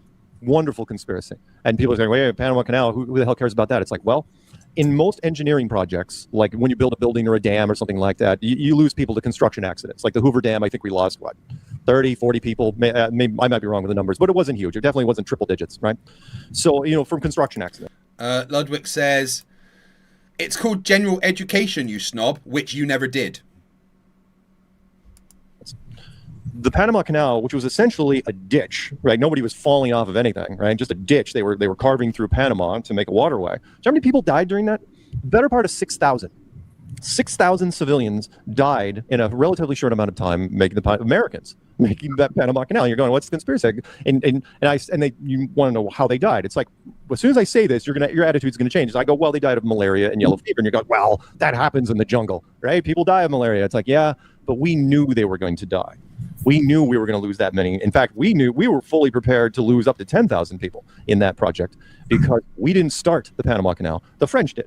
The French started it, and they lost so many people because they didn't even have mosquito netting, repellent, or anything. They lost over 20,000 to where the French they were having protests in Paris to where they just pulled it. That's it. We're done, and they walked away. Wait, he's saying they lost 6,000, but the French lost 20,000. That's not how maths works. From the whole thing, just before 1900. So what's the conspiracy? The conspiracy is this. At no point did we tell people that when you went down there, hey, I'm going to sign up for the Panama Canal. It sounds like a great business opportunity. No point did we tell them there was a pretty good chance you might die. And you definitely were going to get sick. But if you went down with a bunch of buddies, like 10 guys, it's like, oh, no, you're not all coming back, right, from this. The conspiracy is, do the ends justify the means? Meaning, was the Panama Canal worth it to sacrifice that many men? Yes. So for those of you, and it'll take some of you a while, because I'm sure some of this class will be like, well, you can't put a price on human life. You're going to learn that really quick. You absolutely can. We do it all the time in this country. 6,000 men, yeah, it seems like a lot, but the Panama Canal was a fantastic investment. Huge military choke point, massive. The toll road is some of the most expensive toll road in the world. And we made millions and millions of dollars. It's not a road. It's water. There's dollars off of it. We've done it with all sorts of things. Sacrifice sacrifice the Alamo. Sacrifice a couple hundred soldiers in the Alamo, and what do? You get the motivation to take Texas, Arizona, New Mexico, great name by the way, because it used to be Old Mexico, and the worthless piece of real estate called California. Trillions of dollars in real estate for sacrificing a fort full of men. Same thing with the battleship Maine for the Spanish-American War. Same thing with Lusitania for World War I, and so on and so on. And the Gulf of Tonkin for the Vietnam War. So what was the initial thing? Oh, yeah. So, yeah, conspiracies. They happen all the time. PhD Tony says that most of the people who died in the construction of the Panama Canal were Panamanians. Panamanians? I trust that PhD Tony is a smart cookie. The question you have to ask yourself when you look at them, and I know I'm rambling, which is, do the ends justify the means? Can you look at a conspiracy and say, okay, I understand why they did it? It may be unethical and may be unpleasant, but at least you can understand why they did it. And you may not have made the same decision, but at least you'll know. There you go. Another question, John. Go ahead. All right, guys, we have 17 minutes left on the Super Chat timer. We need 6 more Super Chats, and then we will give you early access to my Simon Dan collaboration for tomorrow, and I'll just finish the editing before I go to bed and just keep streaming while I do it. Can you hear me? Yeah, he can hear you. Just talk like I. Okay, so do you believe in God and like do you believe in the Bible? Because on the fourth day of the creation, it says God made the sun, moon, and stars. Then He separated the day and night. So I was wondering if you believe in God. Oh, yeah. You bet I do. As a matter of fact, you didn't finish that, which was he created the firmament that separated the waters above and the waters below. And the firmament, of course, we grabbed onto that really quick, which would be the dome, which is look at if you get a chance, and I want to mention this first, which is check out a wonderful website done by the late Rob Skiba called rest in peace, Rob Skiba. But let's not pretend the Bible has any truths in it, shall we, guys? All right, that's just not something we should do here. Andres Eldritch with 50 sec says, wasn't there an experiment with a stripped board mounted on a small boat in behind the curve? Yes, proved the Earth was a curve.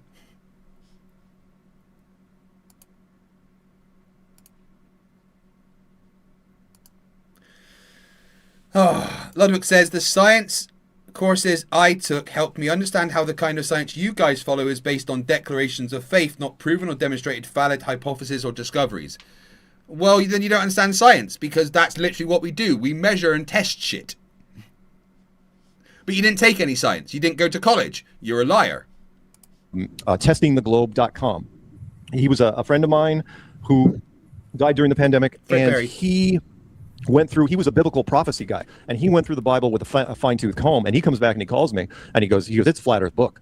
He goes, the Bible is absolutely flat earth from beginning to end. He goes, there's only one verse that even hints at something other than flat, which is Isaiah 40:22, which says, he who sitteth upon the circle of the earth.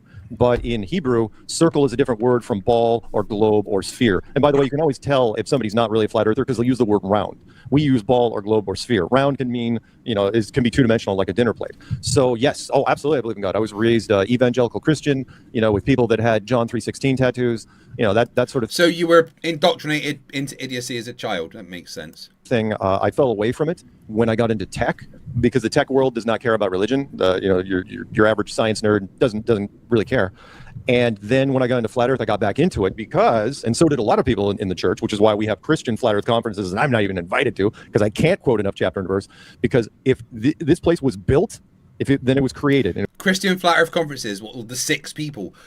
We got 24 out of 30 super chats. We need 6 super chats in 14 minutes, guys, and we will. I'm going to do it anyway, but because I want to. But if you could meet that super chat goal, it would mean a fucking lot to me. That's how I continue doing what I do full time. 6 minutes to get 14 and a half minutes to get 6 super chats. We'll watch a collaboration video that I did with Simon Dan, and you can see me edit the other one for my channel. It was created, who was it created by? And that's when the Christian community really jumped on it and said, that God built this place for us, just for us.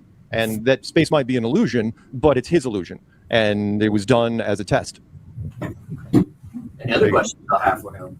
So back to my question, go back to earlier, you said that you feel like everything is fake. The sun, the moon, Mars. Who do you think created that? Like, who do you think is like in this show? Like, fake. Who do I think? So the question is, who built this place? Basically. Okay. So who built this place? Excellent question. And I don't think anyone in the other classes asked that, which is, you really have to, one of two things, right? Which is it's either an advanced civilization that's much more powerful than ourselves, that has way more advanced engineering than we do. I mean, we can build a lot of great things, no question. We can build small versions of that. Look at The Truman Show. Great fictional movie. And you're saying, well, that was a movie. It's like, well, they didn't actually build a massive dome studio for The Truman Show, right? Well, we could have built that if we really wanted to. It would have been an expensive and a really waste of money because social media would have blown the whole thing away. So either advanced civilization is more powerful than ourselves or the divine, right? Some sort of divine power. But at that point, you're really splitting hairs because one man's advanced tech is another man's divinity. So come on. So what you're saying is magic. Okay? Yeah. Rubiks says for $2 for Super Chat 25, am I going to have to carry the rest of them? I don't know. Maybe. You can do it from my basement if you like. But guys, I really do appreciate you just being here. You don't have to super chat. I appreciate it more than you know. It's how I make my money, quite obviously.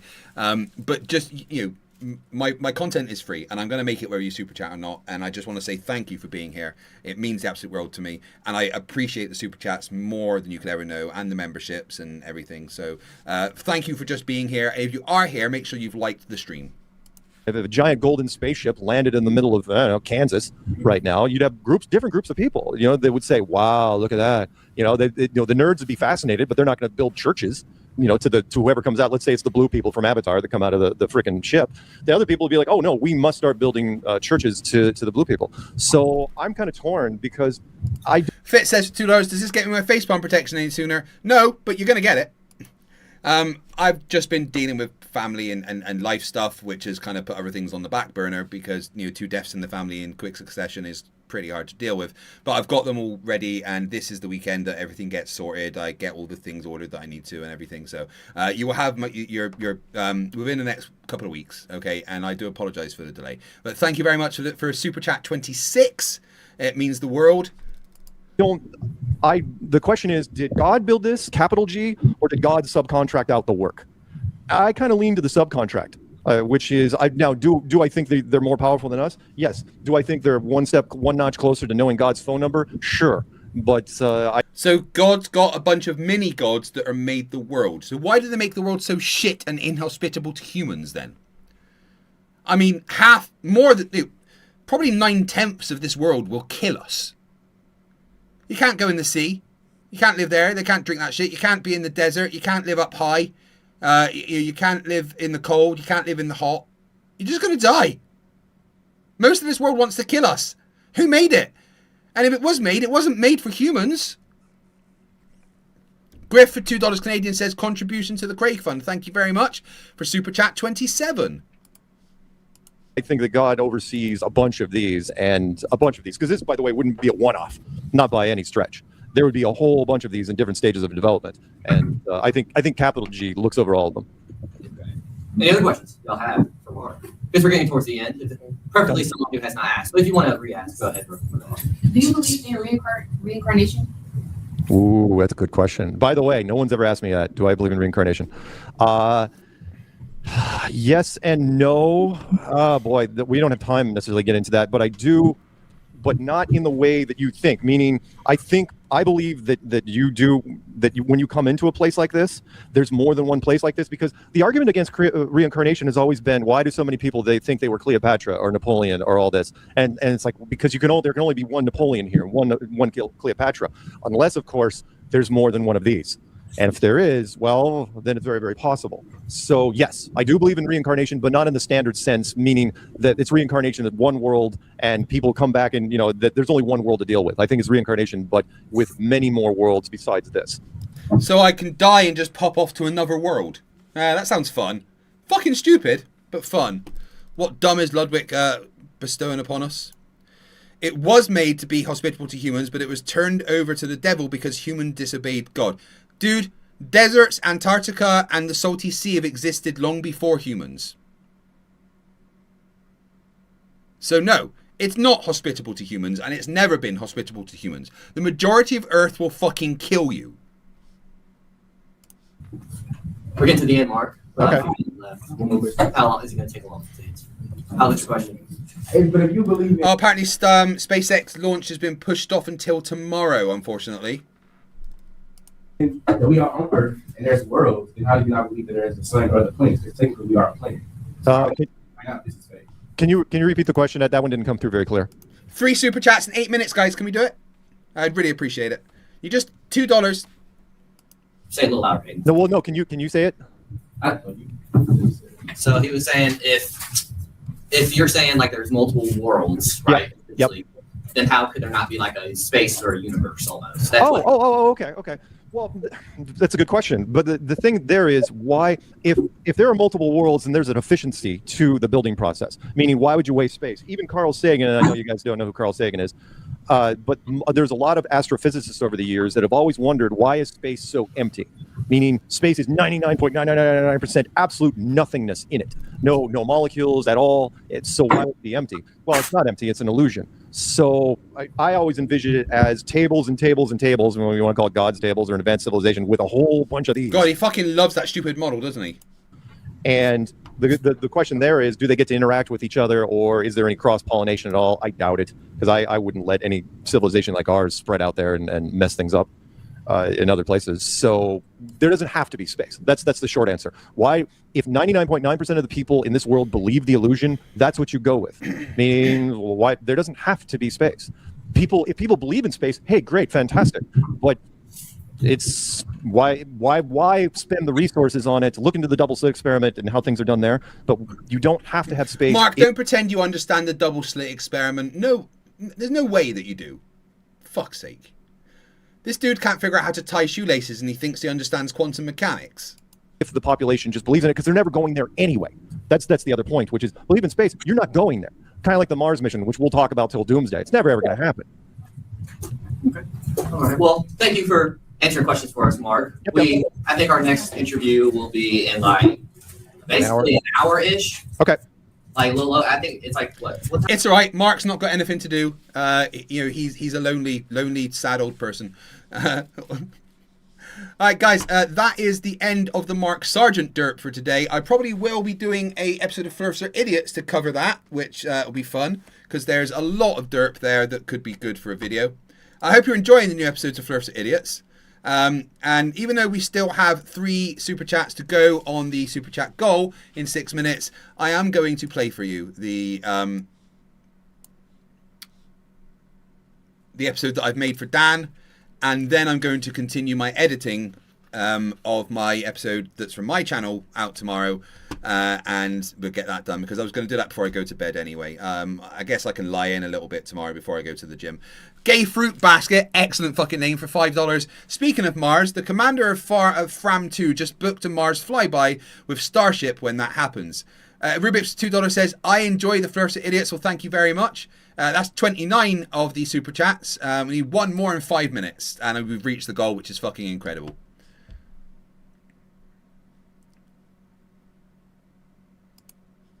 Okay, let me just do something quickly.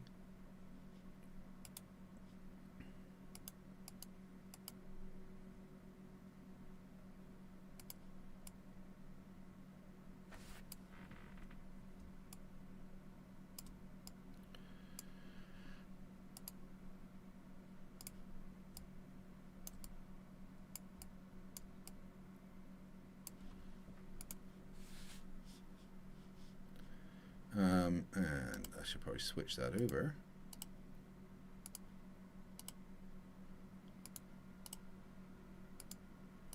Oh, okay, that's not working. That's the wrong one.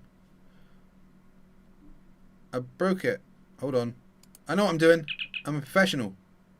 Rubiks gives the final super chat to meet the goal. Says, I'm FTFE, and I give Rubiks freedom for the weekend.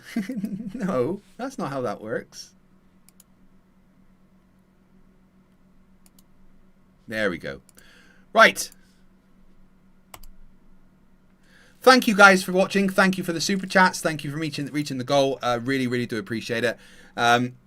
Tomorrow on Simon Dan's channel around 6 p.m. we'll be releasing a collaboration that I have written, produced and edited.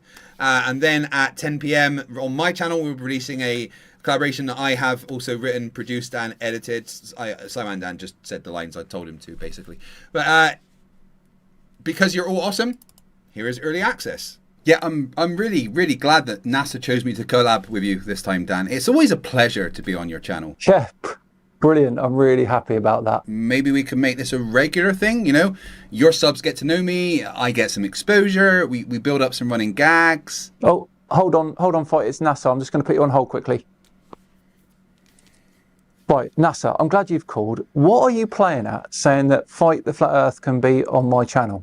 He's weird, he's got a big nose, he lowers the high standards of the channel. Frankly, I'd rather miss a week than you force him on me. And another thing... Dan, it's still me. You're talking to me. Ah, right. I don't know what happened there. Must be a cross line or something. I think you heard a TV show or something like that. A TV show? Yeah, very common interference. Must have picked up a satellite or something.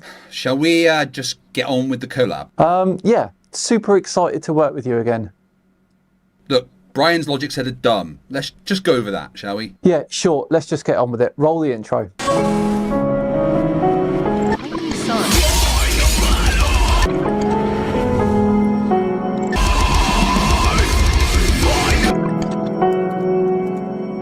Hello all and welcome along to another episode of Flat Earth Friday with me, Simon Dan. Thanks very much for joining me. Before we begin today, a quick word from me about today's sponsor, Exeter. That's where that's going to go. Right then, on with today's video, and I'm super excited to tell you that I've been joined by my friend FTFE for today's Flat Earth Friday. Honest. His channel is linked below, so make sure you go and check him out and subscribe. Brian's Logic saw a photograph and got very excited. Unfortunately, that's because he's not very smart and didn't understand what he was looking at. Because as we all know, there are only two ways to get evidence for the flat earth. One, lie. Two, be extremely dumb and have absolutely no idea what you're talking about. And judging by this video, Brian has decided to explore option two with the confidence of a man trying to eat soup with a fork. Excellent start. Yeah, let's just see what he thinks he's found, shall we? Okay, this video is going to be connecting to this site here, Beyond Horizons. I've made a video about this website recently, but this is going to be about this 443 kilometer Fenestra's Pyrenees to Pic-Gaspard Alps famous observation. Oh, I see where this is going. The standard flat earth move. We can see really far. Therefore, I'm going to jump to a conclusion while ignoring every variable that actually matters. Could you imagine if flat earthers ever did research? Flat earth research normally consists of not understanding what's happening, refusing to check, and then for some reason displaying that stupidity publicly like it's a GCSE art project. And somehow still being proud of it. Exactly. This photo is real. The problem is Brian's understanding of it, which appears to have been assembled from wet cardboard and confidence. You're looking across from the Pyrenees to the Alps. I made a video about this years ago. I'm 11 years a flat earther now, so years ago. 11 years as a flat earther. Well, at least we can pinpoint the exact year that critical thinking packed a bag and left. Imagine putting that on your CV. Name, Brian. Special skills, walking and talking without a functioning brain. Maybe you could get a job at McDonald's? Dan, no, I do not want a flat earther making my food. They'd probably think hygiene rules are just NASA propaganda. Gloves are a globe conspiracy. Exactly, yeah. I don't wash my hands because germs are theoretical and big soap controls the narrative. This is what he did. He looked over and saw Pic-Gaspard 443 kilometers away, which is just over 275 miles. And its height is 3,867 meters. His elevation was, where is it? Sorry, it's down here a bit. Oh yeah, 2,820 meters. So he was 2,820 in elevation, and Pic-Gaspard is 3,867 meters. So just to be clear, he is describing a photo taken from one mountain looking at another mountain that's even higher. Important detail, that. Very important, which means Brian is almost certainly about to ignore it completely. Cannot wait. You won't have to. Now, Pic-Gaspard, at that distance, its angular size will be 0.5 degrees. Now, you can't see it at that, and the reason you can't see it at that is because of visual occultation. So I'm just going to deal with this first. This is the the elevation profile. Pick where the photographer was is over here, as you can see there, and Pic-Gaspard is here. And as you can see from the elevation profile, there is other mountains before Pic-Gaspard that are just as high and higher than the photographer, or they're high enough that the photographer has to, it has the effect of visual occultation happening. Okay, visual occultation is doing a lot of work there. The normal human phrase would be, there are mountains in front of it. So foreground terrain is blocking part of that distant mountain. Exactly, which is not a flat earth discovery, Brian. That's called something being in the way. Congratulations, you've discovered foreground objects. Which is basically, you know, like there's a high building behind a building that's not as high as that building. Now you can see the top of the background building, but it appears lower than it really is to you because the foreground building is higher than you are, basically. So that's what it's just an effect of perspective. You know, perspective, the thing that doesn't exist on the globe. There it is, the dumb has arrived and kicked the door down like you owe it money. I'm sorry, did he just say that perspective doesn't exist on a globe? Yeah, he did. Out loud. On purpose. So perspective only exists on a flat Earth? What's stopping it from existing on a globe? The curve? Yeah, does perspective just stop working when you stand on a hill? Does it switch off halfway up a mountain? If you're looking down a road in Scotland, does the vanishing point vanish because the Earth is round? That would make landscape photography quite difficult. And hilarious. Sorry, mate, no depth perception today. You're standing on a spheroid. And the photo that he's literally using here shows distant mountings appearing smaller and lower due to viewing geometry. Yes, he is using a picture full of perspective to claim perspective doesn't exist. That's not an argument, that's intellectual self-harm with a ruler. Things like angular size doesn't exist on the globe. All effects of perspective don't exist on a globe. None of those are accounted for in globe mathematics, in our curve mathematics. So now angular size doesn't work on a globe Earth either. Which means what exactly? You can't tell how big something looks in the distance because the ground is curved. Right, so apparently alpha equals 2 times the arctan of g over 2r just stops working because of geometry.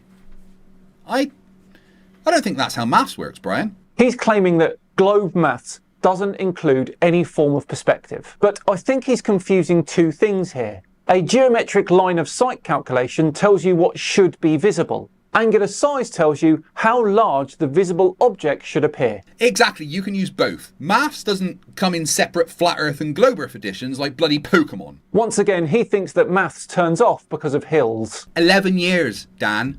11 years as a flat earther. And this is what we got. Now you have to take into account the camera he was using as well, and because I have the camera he was using an FZ72, I have an FZ83 from some years ago, and there's a step on from the FZ72, I think. And what you find is that a lot of things in the background stay very small. Or sometimes with cameras, some things kind of, like, it'll show you something, but sometimes things will appear very small in the background. By Jove, he's cracked it. Things that are far away look smaller. Okay, one last time.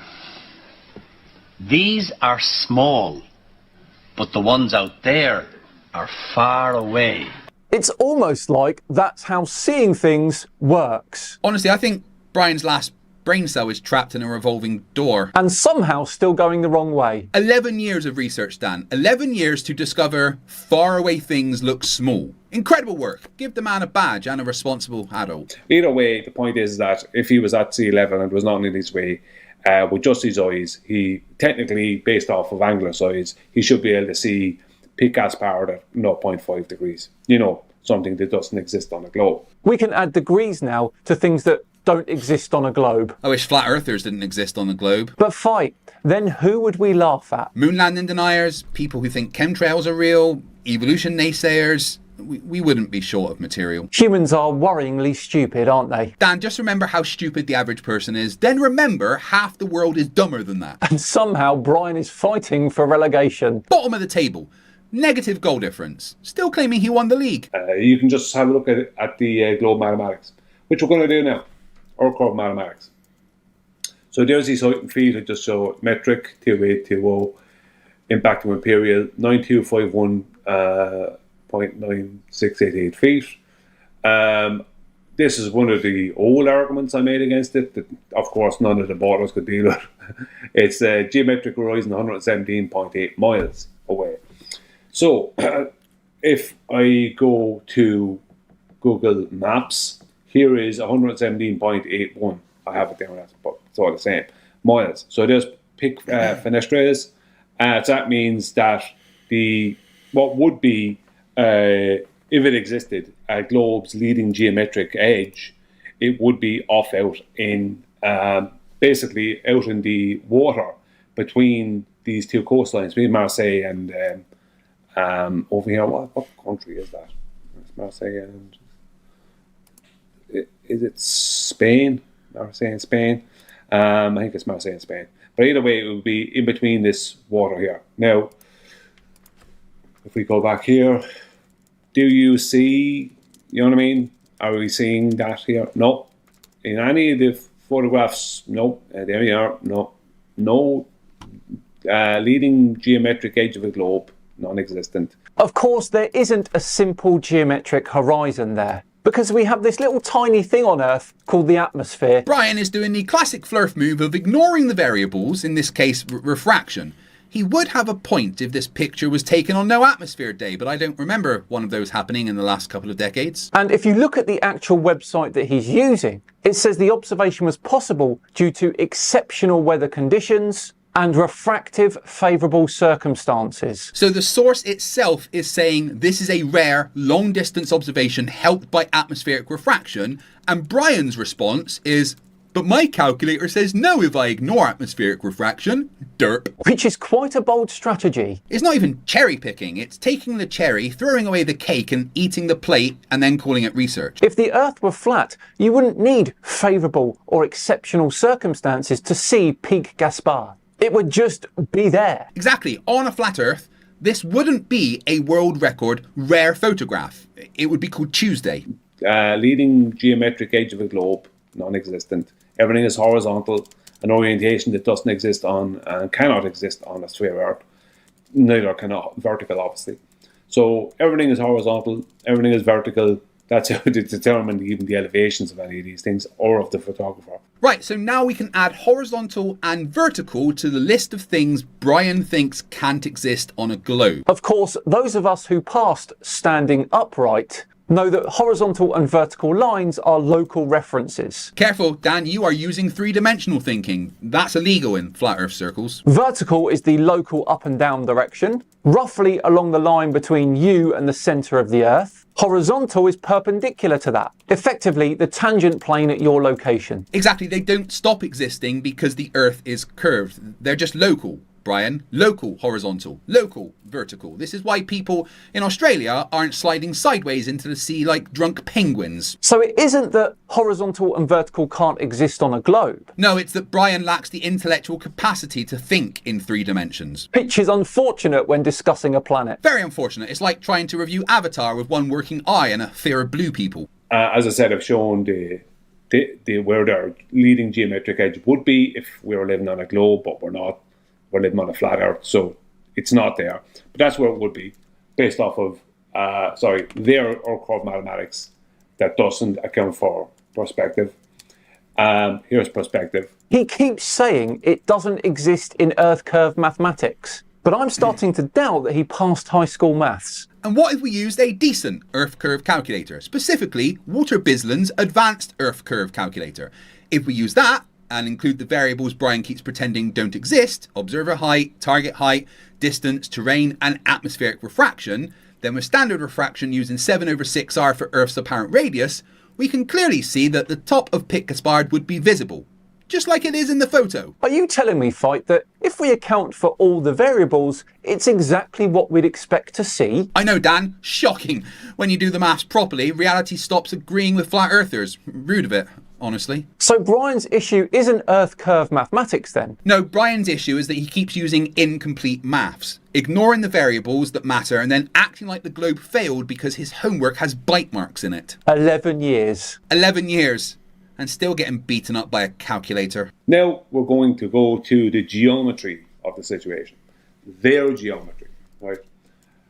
The one that doesn't have any perspective involved in it. So here is the height of the photographer. That's where the photographer was. And there is the line of sight to, on a globe, right? 3959 globe, to, right? This, trying to see this purple dot here, because this is the height of Pic Gaspard. So that was the elevation of the photographer. This is the height of Pic Gaspard. And when the photographer tries to see it on a globe Earth, the geometric leading edge of that globe gets in the way, and their line of sight ends up being 0.721 miles too high to see it. Miles. So that's the truth of things. That's the way it is. I think we should ask for a little help here, Fight. I agree. Brian, just go to the remedial classroom.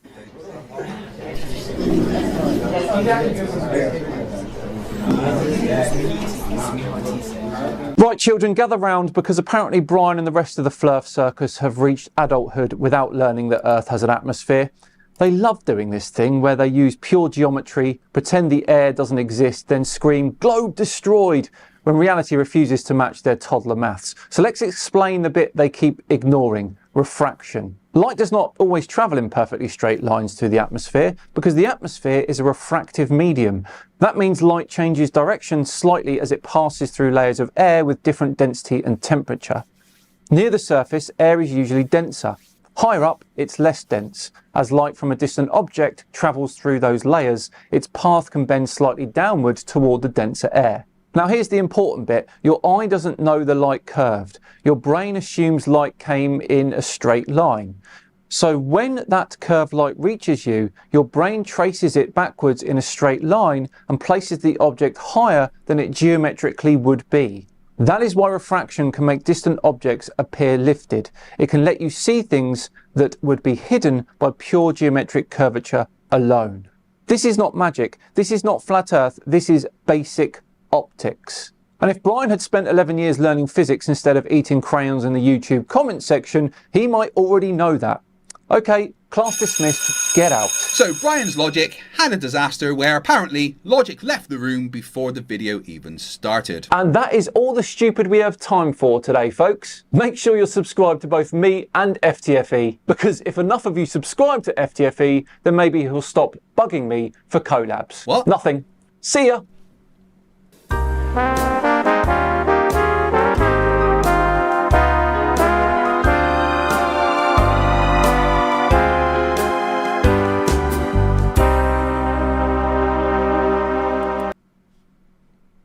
So what do you think of that one, guys? I quite enjoyed that. I thought it was a pretty good video, to be honest. Right. Question is the audio for this coming through? No. Right. So, preferences, audio hardware,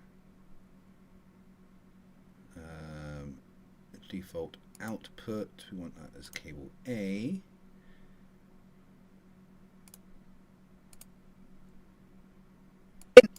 He's an idiot, but what type? There we go. Yeah, you may be able to tell I recorded this today because I'm wearing that shirt.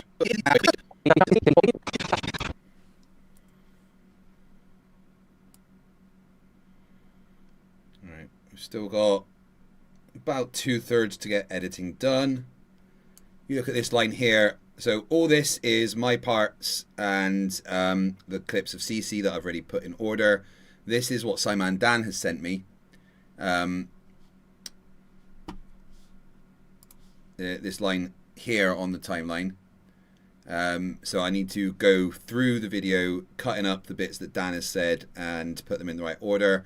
Then I need to add the graphics for the classroom section, which I've already rendered. And then just get it all done. So gonna hang around and do that. Feel free to stick around in the chat. If not,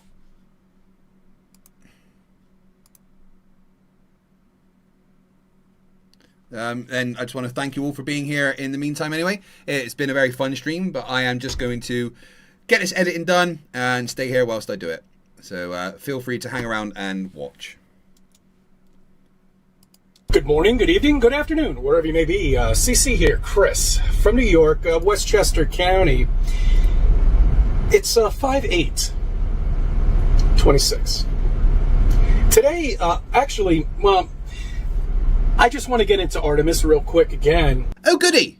More stupid about NASA's latest moon mission. It's been a couple of months since Artemis. Over 12,000 pictures have been released, hundreds of videos are out there, and somehow the cope just keeps crawling back like a Flerf with a head injury and a Wi-Fi connection. Hi, why am I here? I told you to stop bothering me for collabs. Yes, Dan, and last time you said no, I put you in my basement. Good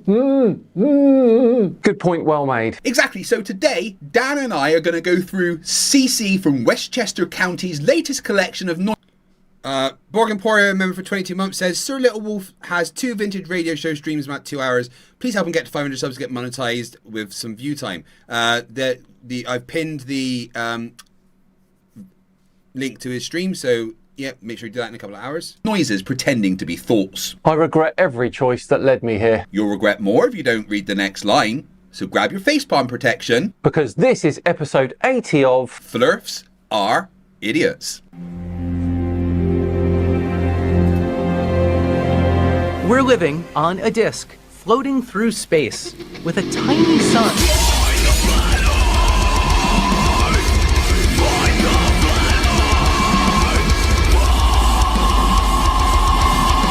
Welcome back to the channel that does to stupidity what A-Train did to Huey's girlfriend. Merge build.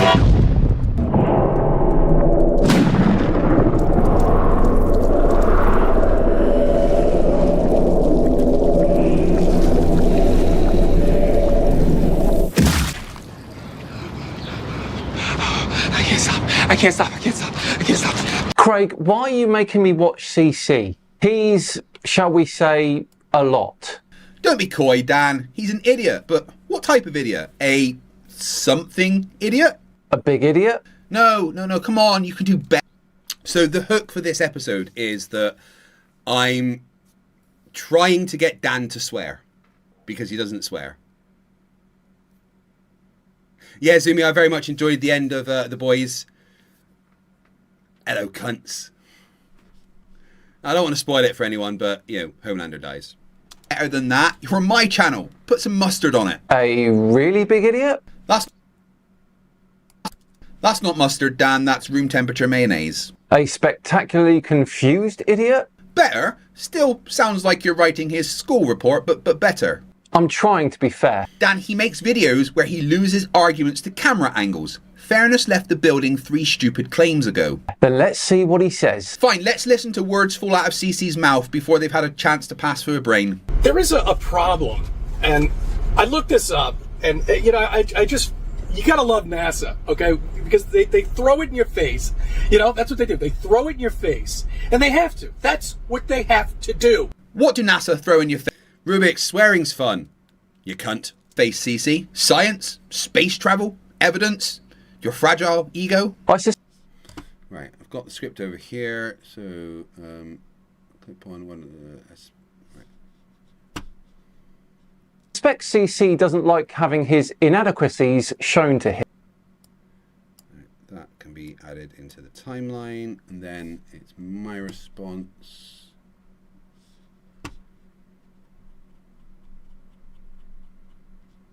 Just over here.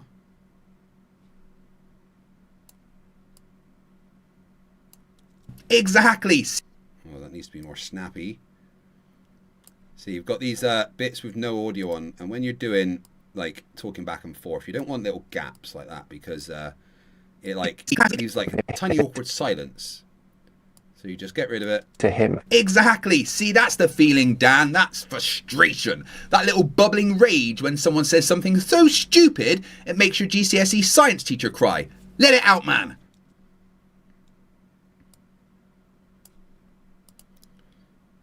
Take away that gap there. He's annoying. Goodness, he's annoying. Yeah, that's what we're gonna. So we'll cut that there. Just take off a little bit at the end. Move that away. And go and grab my section.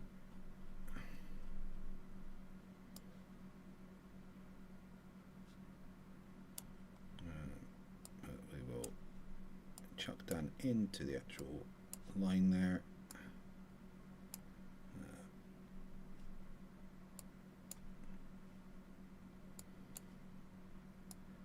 Move that over a bit, bring that in. Goodness!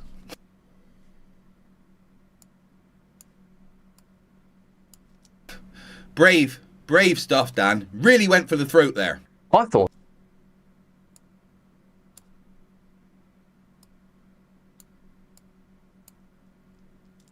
NASA. The throat there. I thought so.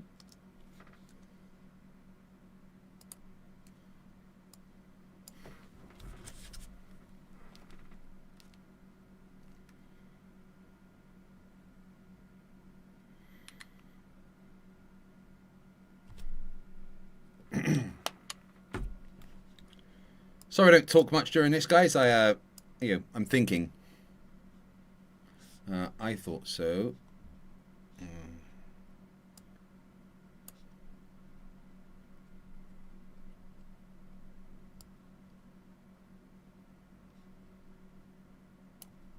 Wait, before Dan hurt someone with the throat there. I thought so. Anyway, before Dan hurt someone with a strongly worded email, let's continue. Right, so now we have the second CC clip. So leave a bit of space for that. I've already popped it over here.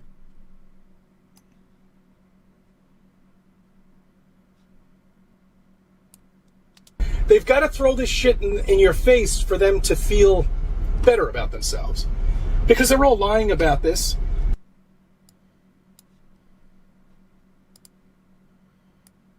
Take that over. Well, Panty's putting his shark factor today out again. Every single day they've got to live this bullshit lie. NASA currently employs... Oh, there's a little bit of a gap there. Not quite snappy enough. NASA currently employs around 18,000 people, and since 1958 has employed somewhere in the region of around 100,000 to 150,000 people. And CC thinks all of them are lying and keeping the same secret. Okay, so that's the end of his line there. So we want to cut it just there and then move it along. Go grab my bit.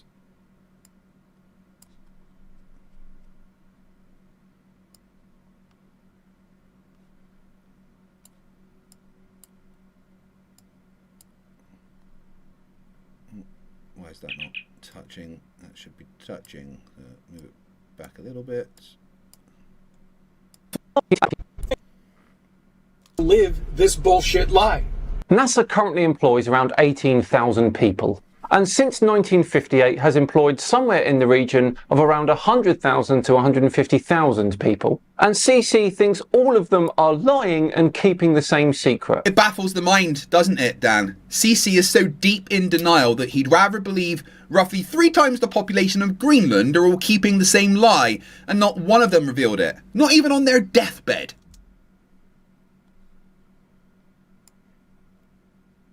Okay, and then it's Dan's line.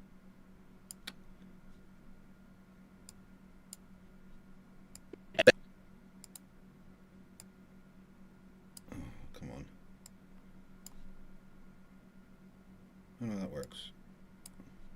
Bed. It is rather absurd.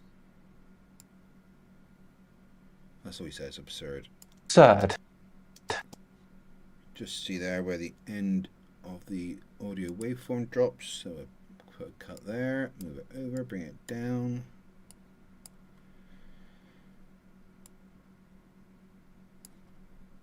And then to me, it's rather absurd, yes.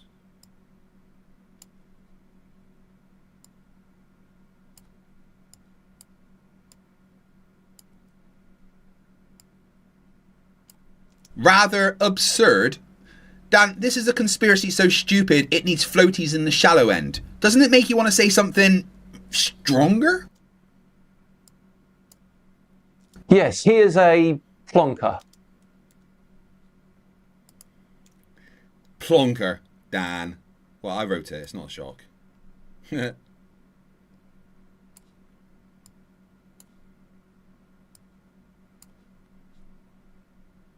Oh, fuck.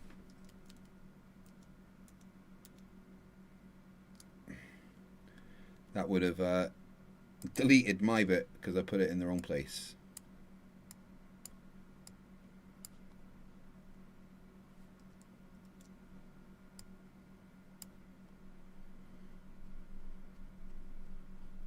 When you got multiple things on the timeline, right? If I, like, say, if I move Simon Dan's thing down to here, it deletes what I've got there of mine.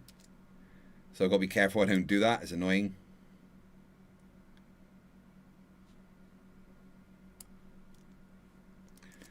Always remember to save your work.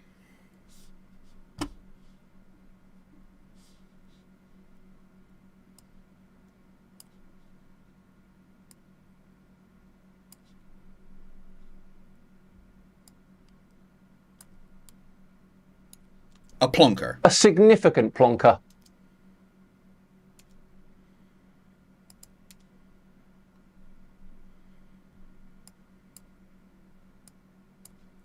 What is? And then it's me again. Oops.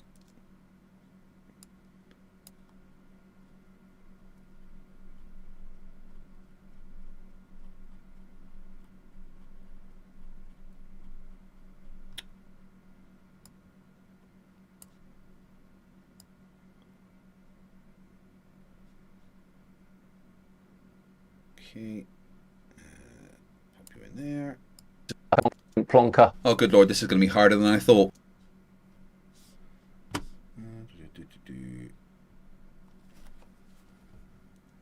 I think this video is going to be about 13 to 14 minutes long. PhD Tony, unfortunately, Gen V are not getting more screen time. Season 3 has been cancelled, and they kind of bungled. I think Season 5 has been a bit hit and miss for me, honestly. And they really have seemed to have bungled bringing the Gen V characters into it. At one point, I thought Rambo was going to be important, but she really wasn't.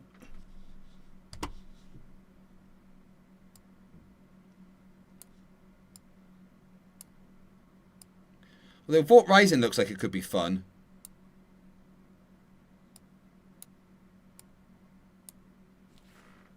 What is?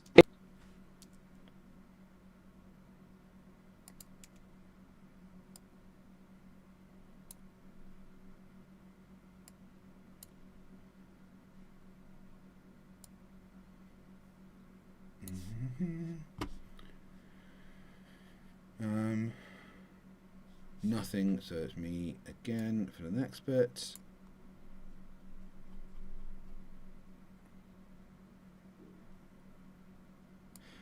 I hope so, PhD. I enjoyed Gen V. The second season, not as good as the first. Honestly, I feel like the second season, they didn't have much of a budget or something. Alex, season 3 of Gen V, the boys spin-off. Nothing. CC's brain. Continue.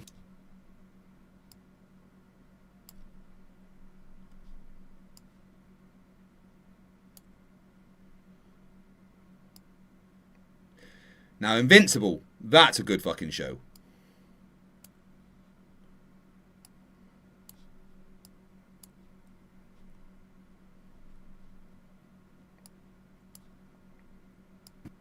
His brain. Continue. So, the amount of air that it takes to live in space for 10 days in a little car, smaller than this probably. I don't know, this is probably a pretty good size. You can fit 4 people in here, no problem, right? Yeah, actually quite... I respond first, so I'll get my bit. Quite comfortable, I think. Put a bed right there, a couple of beds. Put the hole in the ground for the toilet. Yeah, I think that'll work well. That should be nice. 10 days. You know how much air they would have to bring with them? That's right, 33.6 kilograms. See, you gotta love NASA. Thank you for that number, NASA. I really appreciate that. That's great. For decades, we've been able to manage cabin air, CC. You scrub out the CO2, filter contaminants, control humidity, and top up oxygen as needed. This isn't wizardry, it's life support. Exactly.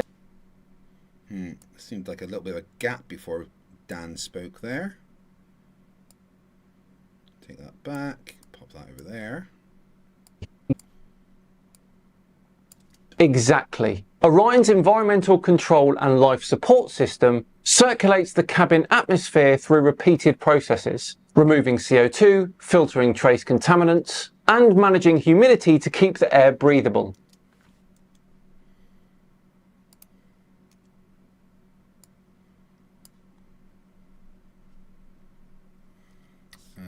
Breathable, and then I speak. Yeah, I liked the Dean as well, Tony, but I just thought the season in general was a little lackluster compared to the first one.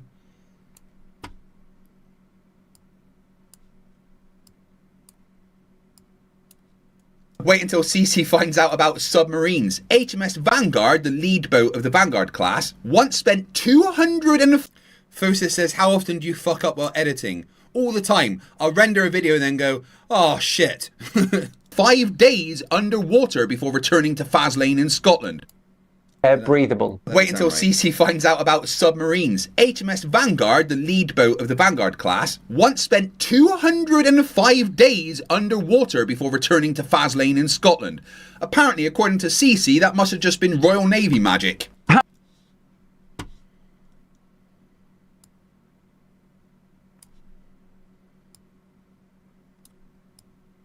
He gets confused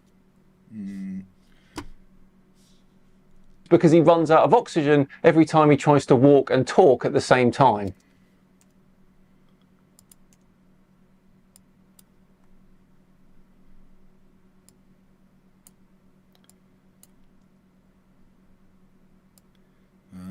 Is it me again? Yes, that's the spirit, Dan.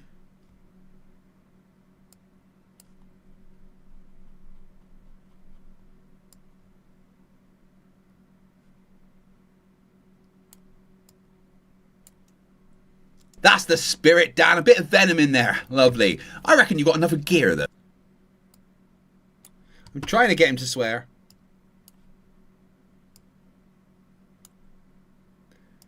I think I'm going to clickbait the title for this a bit and call it, I Made Simon Dan Swear. Of course I'm going to watch fucking Spider-Man Noir. It's Nick Cage. I thought that was rather... I reckon you got enough of gear, though. I thought that was rather cutting.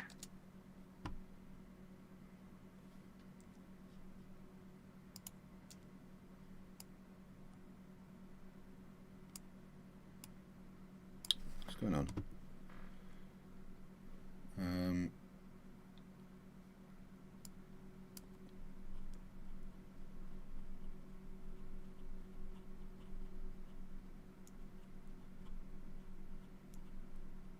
Fuck's sake, where's my line?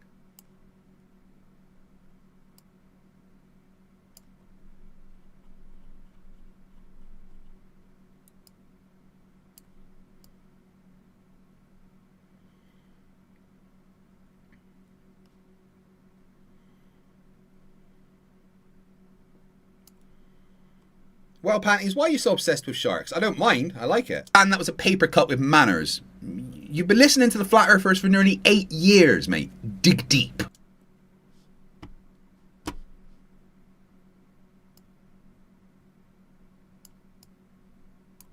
Fine. CC is talking absolute nonsense.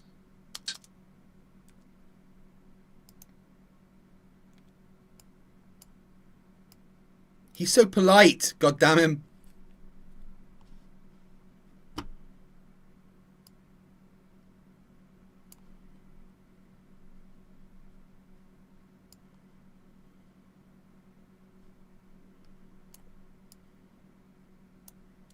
Nothing, personal growth. Carry on. But first, let's make sure you guys help with this by doing something very simple. Make sure you've liked this video, you're subscribed, and you shared it with your friends. It helps the channel more than you know, and lets YouTube know that people are enjoying the video, which pushes its reach further.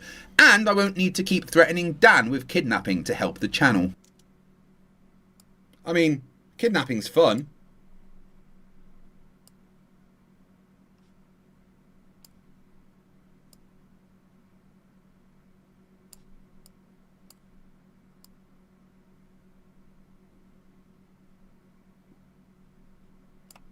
Let's get into the rockets. Once again, here we go with NASA and their Walt Disney World fakeness of bullshit. Rockets cannot work in space, okay? You cannot have a rocket with no air ignite. You can't do it. Now, I thought about this deeply, but you know what I think? NASA must have figured this out. As long as you ignite the rocket, stay with me here, okay? Now follow me on this. This is for the Globers, okay? Maybe NASA figured this out, that if you ignite it here on Earth and you keep the ignition going into space. What does he think the word ignition means? And you don't turn that rocket off. You got to keep it on the whole time. You can get into space with a rocket, I guess. Maybe that's what it is. That they did. They figured that out. A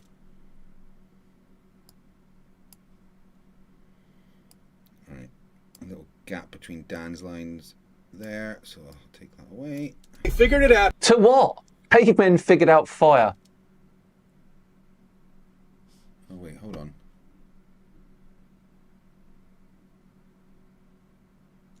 I think I fucked up a bit there.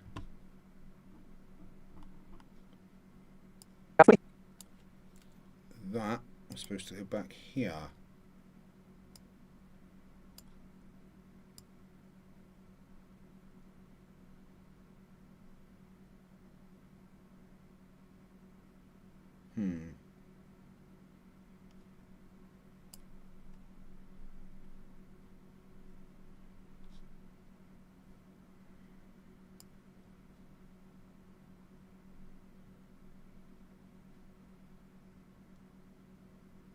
Wait, what have I done?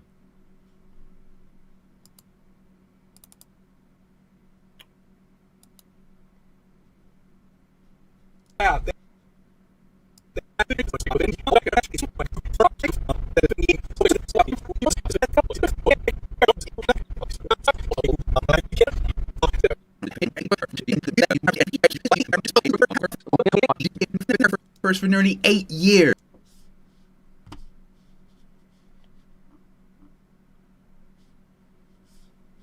Mate, dig deep. Fine. CC is talking absolute nonsense. Nothing.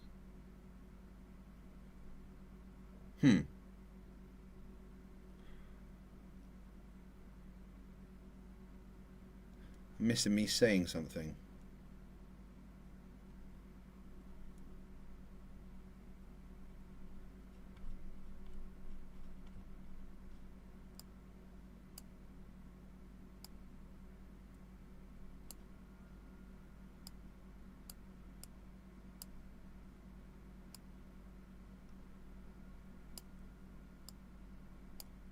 Close. So close. There we go. Screwed it up a bit there. Nonsense. So close. To what?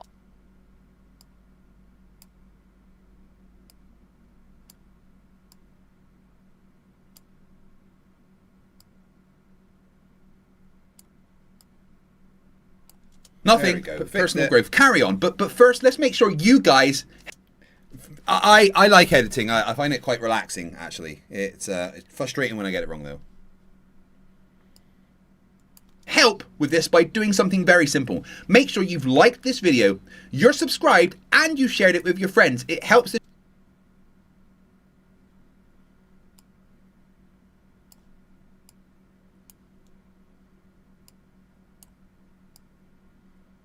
channel more than you know, and lets YouTube know that people are enjoying the video, which pushes its reach further. And I won't need to keep threatening Dan with kidnapping to help the channel. Anyway, let's get into the rockets. We know what he says.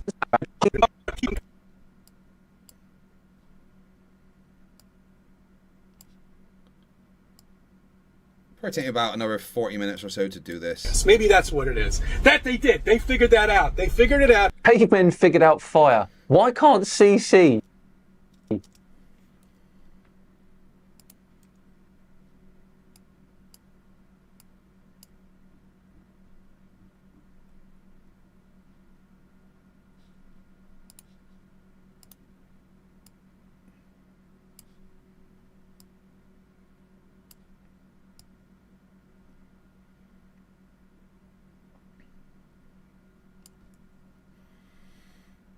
Because he's a fucking idiot?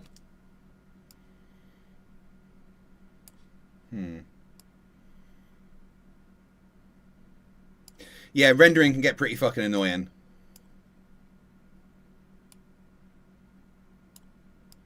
When it doesn't work and you don't know why. Harsh words, fire.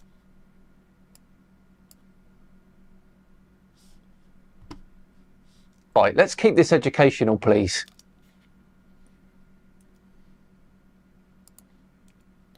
Oh, he's ad-libbing there. I didn't put please in the script.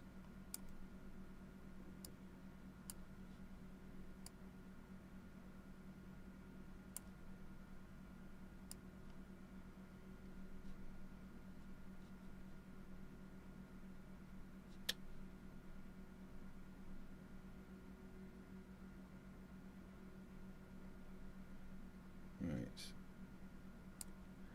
What are we at? We're at 7 minutes 20. That was the 4th CC clip, and there's 8 of them.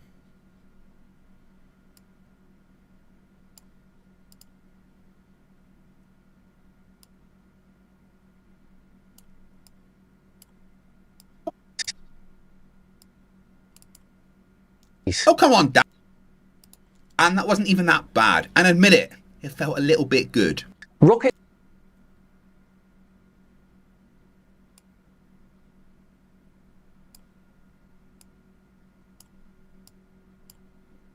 work in space because they carry both the fuel and the oxidizer. They do not need air from outside the vehicle. So yeah. From outside the vehicle, that's the end of that line. Outside the vehicle.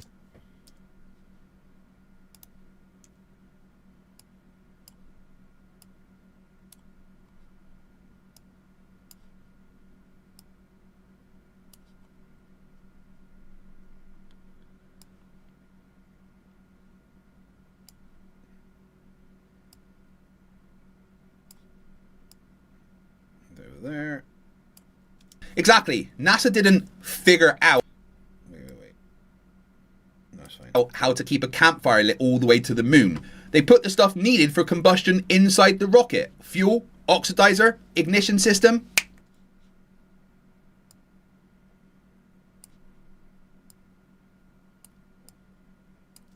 Done. So yes, CC, rockets can burn in a vacuum because the oxygen needed for combustion is supplied chemically, not sucked in from the surrounding air.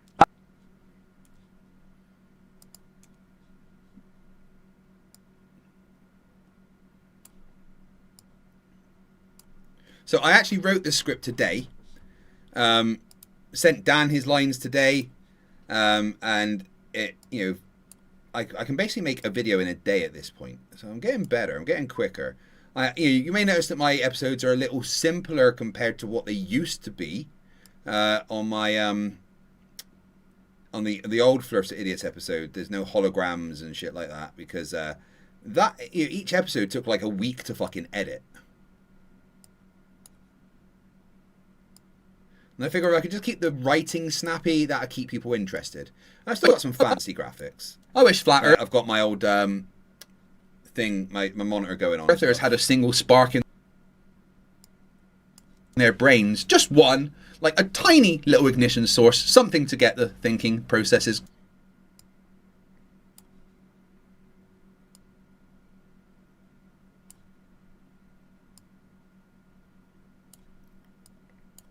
going. At this point, I'd settle for a pilot light.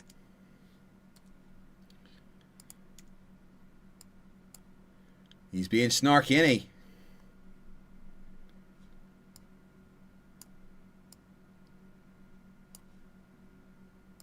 Just because I wrote the script and told him to be.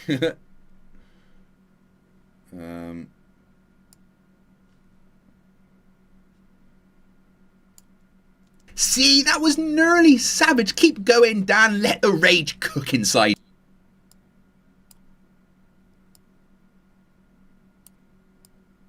you. No, I think pilot light was adequate.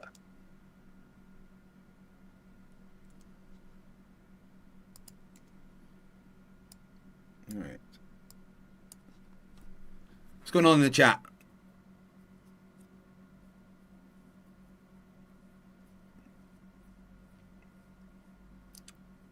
iSoldier says, CC was never a Boy Scout, Eagle Scout myself. I was never in the Scouts. I think maybe I did 2 days in the Scouts or something, but I thought it was boring. I already knew all the stuff they were doing. I was more interested in doing martial arts and stuff. If people don't know, I am actually a black belt 2nd Dan in Shotoryo Karate. Although that was, what am I now? I'm 43. I was 18. Coward. Anyway. Right. CC5.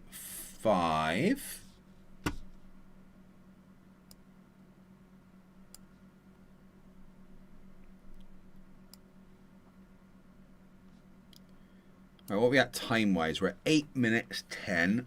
Got 3 more clips to do in the classroom section. Got a bit of a POW thing coming up next. Yeah, I think we're looking at about 13 minutes for the video, which is a good time for algorithm. Figured it out. As long as you ignite it here, you can go into space with no air, by the way, and 0 gravity, by the way, and move around. Yeah, that's another thing, too. There's nothing to push off of, so where the fuck are you going? Don't worry. Don't worry. If you guys want to go and watch MC Toon, that's absolutely fine. Tell him I said hi. I'm just going to stay live while I'm doing this.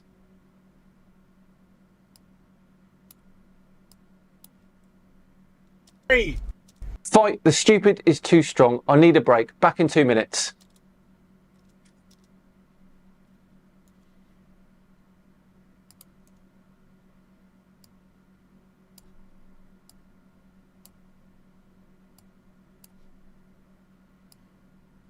Okay, move you over there. Got a nice big POW segment here. Yes, I soldier, Newton's third law. Exactly what POW is about to explain.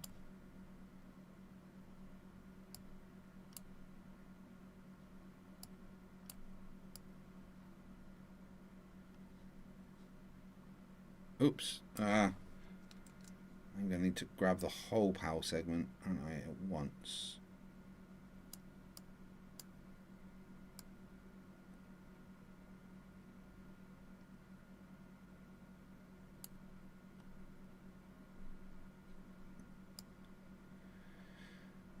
Because otherwise the audio will move and the next CC1 can go there. That'll work.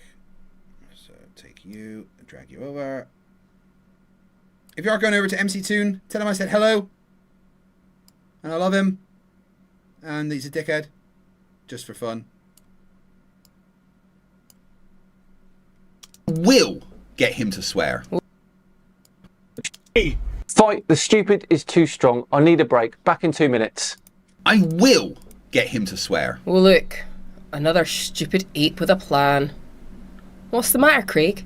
Not clever enough to do this video on your own? Pal, can you just, like, not today, please? I'm trying to do something here. Yes, I've been watching. Painfully. And we both know you're not smart enough to make Dan swear. He's not falling for it. You can't even explain Newton's law of motion. I was about to. Probably incorrectly. I am absolutely smart enough to do this, pal. No, you're not. Quit flapping your meat mouth and let the smart one in the room explain. You're in a monitor. And still somehow the smart one in the room. Rude. Newton's third law explains perfectly how rockets move without pushing off air. Inside the combustion chamber, fuel and oxidizer burn, producing hot expanding gas. That gas is forced out of the nozzle one way, and the rocket is pushed the opposite way. Action, reaction. Momentum conservation. Basic physics. Yeah, well, I could have explained that. Craig, I watched you burn a boiled egg yesterday. Cooking's hard. Being near you is hard. It's bullshit, guys, okay? It's absolute bullshit. If space actually existed. Guys, do I need to be worried about POW? I think I might need to be worried about POW. Right, this is CC6. What a wonderful time it would be for humans, you know? If all of this existed, this Walt Disney World that they've created, with planets and stars and galaxies and universes, you know, and black holes. I still love black holes, man. It is amazing. The fact that what's going on there? It is amazing. The fact that human beings have set foot on another celestial body is incredible.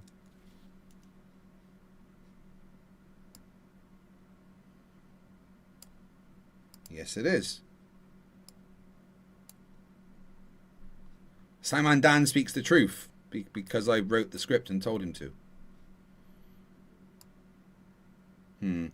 Maybe closer to 15 minutes. We'll see, because we're at 10 minutes now.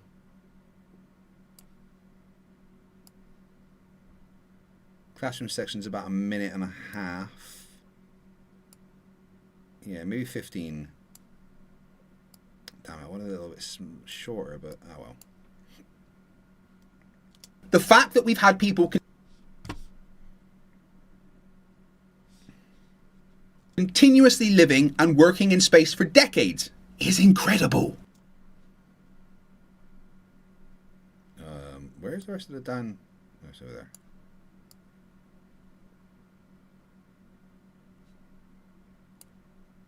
Honestly, I almost feel sorry for flat earthers. They don't get to join.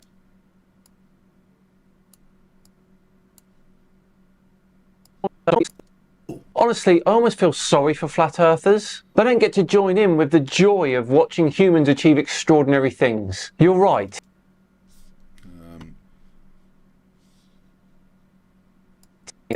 Extraordinary things.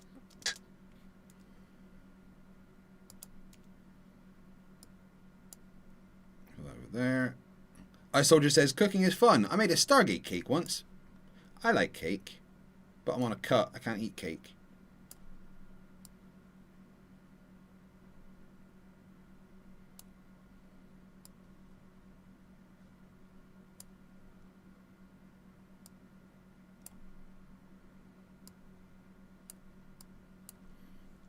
Don't pity them, Dan. That's how they get you. Get angry. Feel the stupidity burn. Let it flow through you.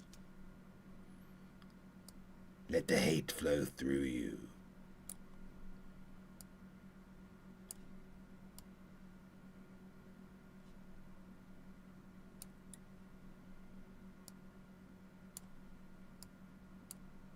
You're right.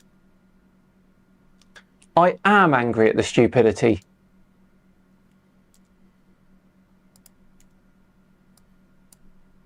As you should be, Daniel. As you should be.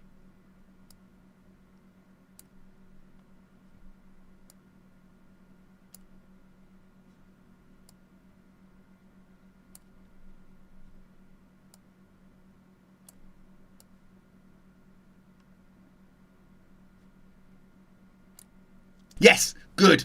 Use it. Tell CC exactly what you think. Here, is this the swear? Is this where Simon Dan's going to swear, guys?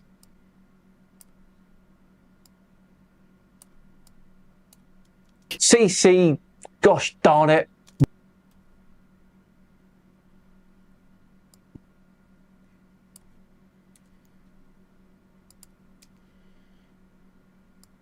Gosh darn it. Right, we're at nearly 11 minutes. Well, we're getting there. Let's see.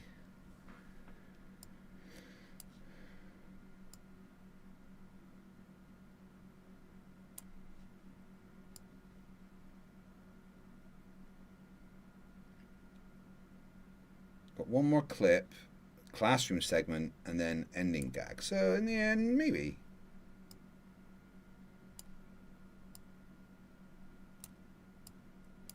Oh, for smack's sake.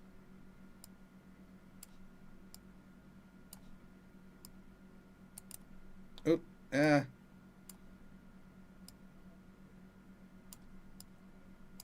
What?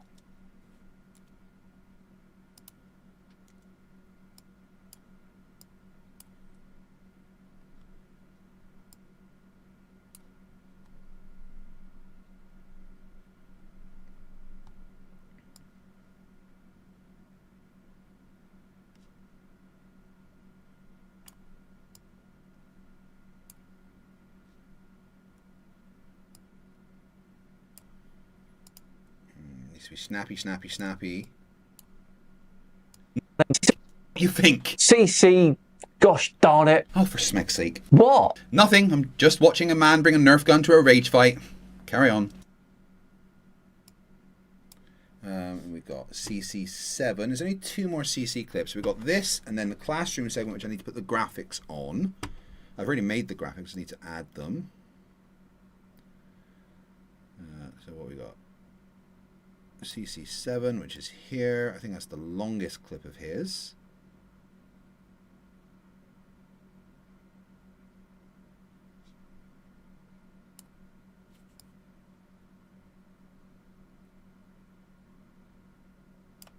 It always just fascinated me, you know, that the event horizon, you know, if somebody could actually get I said hello onto the event horizon, they would just stop in time. You know what I mean? And then you got to remember what NDT says: spaghettification is.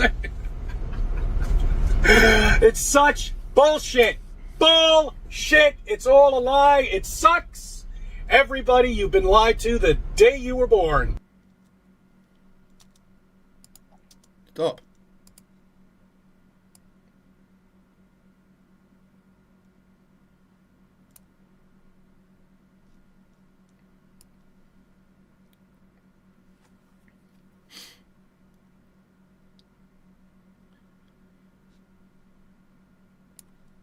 You're right. You were born. Dan, I think you should just tell CC where to go. Come on. Dig deep. You're right, Fight. CC should just go to the remedial classroom.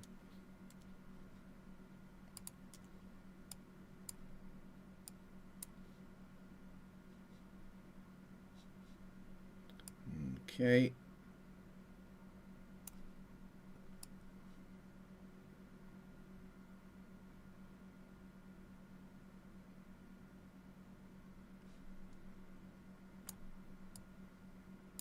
Not what I meant, but all right. Remedial classroom. Okay, so remedial classroom.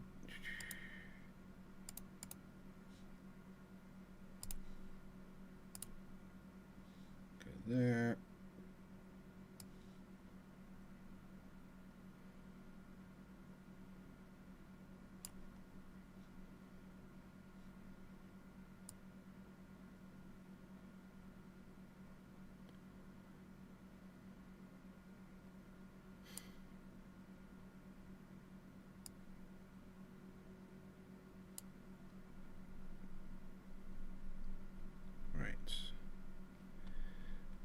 Get the timing set up correctly for it.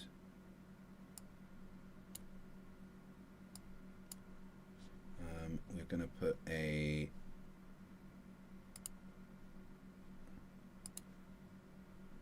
fold motion transition in there. Is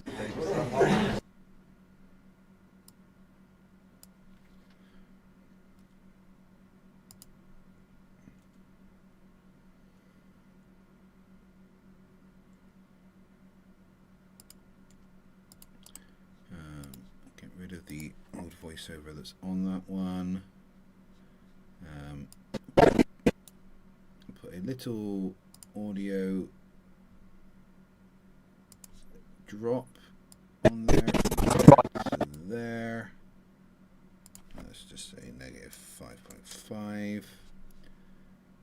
And we also want to be zooming in, so give it a scale time thing there, and to there it can be,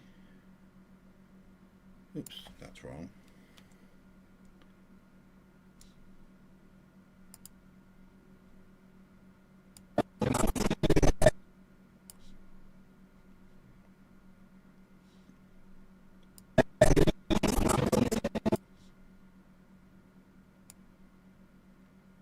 It goes to that.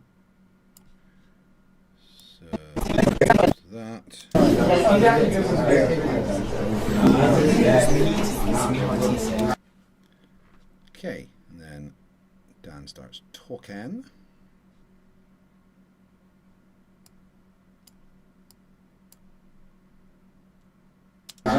Right.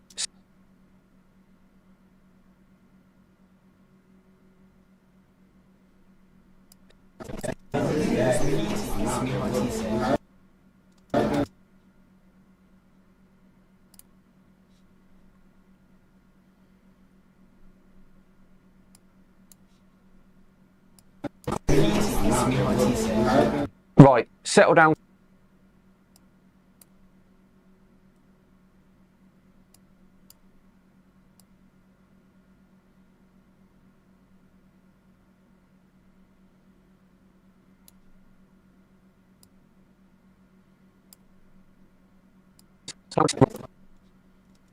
Right.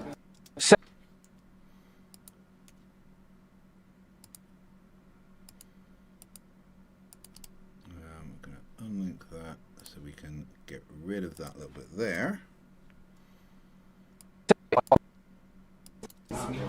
Right, settle down, class. Kevin, stop licking the compass. Nathan. Wait, hold on.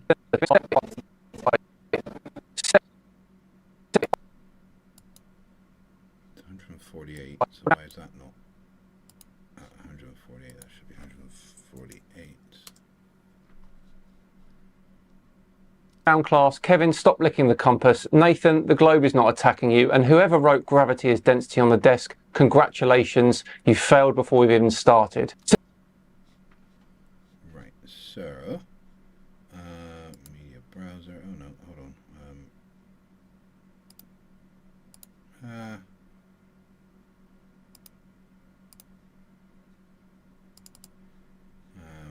Go grab the graphics for episode 80, which is this bit here. And then we chuck these up the top there.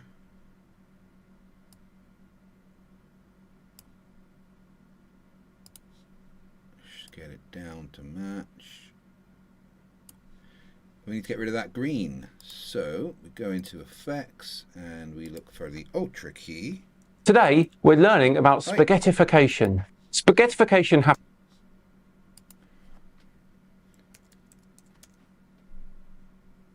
Chuck an Ultra key on there. And then we go grab this, choose the green, go to matte generation, bring the pedestal all the way up and the shadows all the way down. Is density on the desk. Congratulations, you failed before we've even started. Today, we're learning about spaghettification. Spaghettification happens when gravity pulls much harder on one part of an object than another. So if you fall feet first towards a black hole, your feet are closer to it than your head. Your feet get pulled harder than your head, which stretches you out.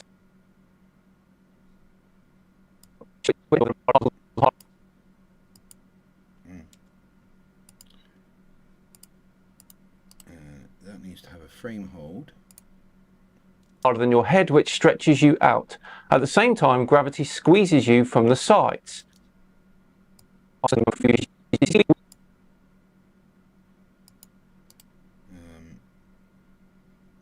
add a frame hold there. Wait, hold on, no. I'm going to cut that, move that away. Oh, not down there because that will get rid of the backboard. We're going to add a frame hold in there. And extend that out a bit. Squeezes you from the sides. So you are stretched one way, squeezed the other way, and turned into what scientists call, actually they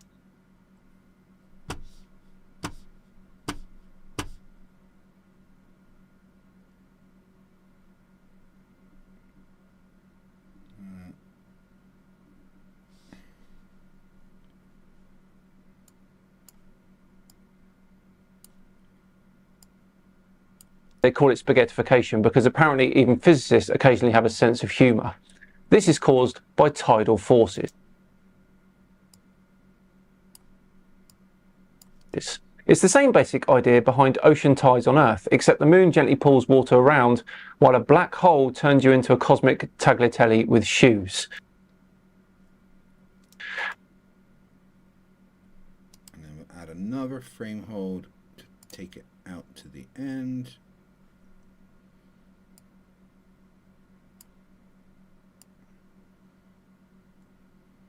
Now, before the back row starts chewing crayons,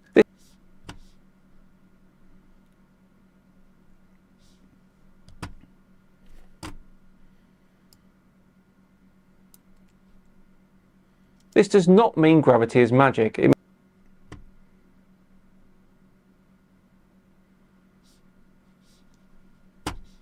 means gravity changes with distance. Close apart, stronger pull, further pull. Mission Apparition says, so you, me, and Dan were all born at Southmead Hospital. Yes, we were, although you're 53. See you, have fun at Tunes, guys. Part, weaker pull. Big difference, stretch. And that class is spaghettification.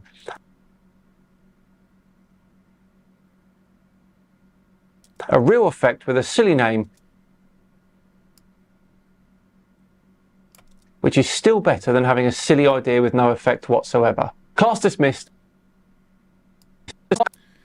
Right, so what we're going to do is... Class dismissed. Please revise gravity, tidal forces and basic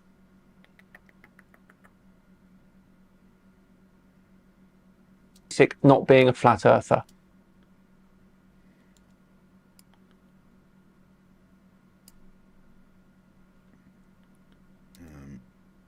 Cut those, and then that little bit that we've just cut out, we are going to nest together.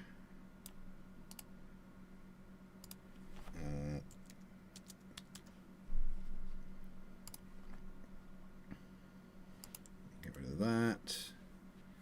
And then it's me.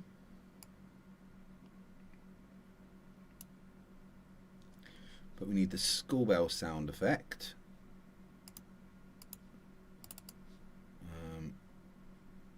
Where have I put that? School bell there.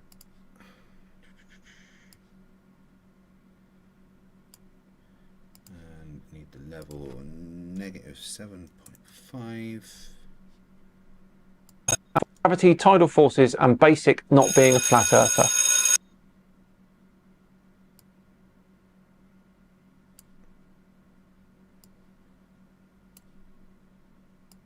Right, nearly finished.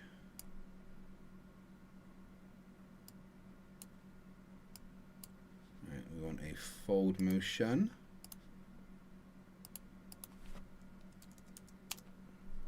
Which is why we just put those together so that we can add not being a flat earther. And there we have it. That is all the Please revise gravity, tidal forces and basic not being a flat earther. And there we have it. That is all the stupid that I can deal with for today. Right.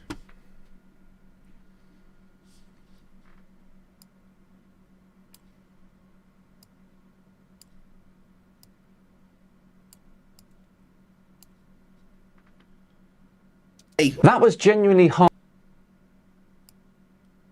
to get through, fight. Please lose my number.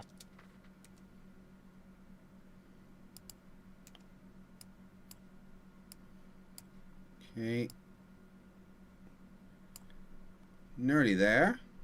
We have a couple more bits to do.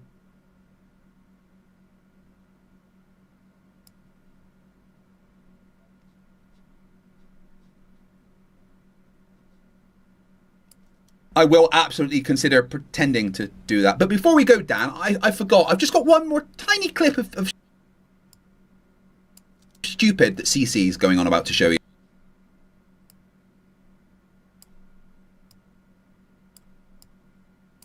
No, fight. No, please. That's what you...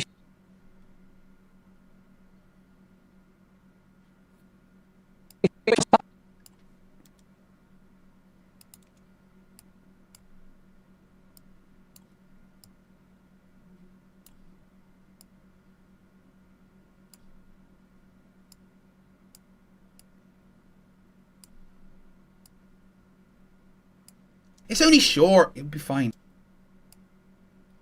Okay.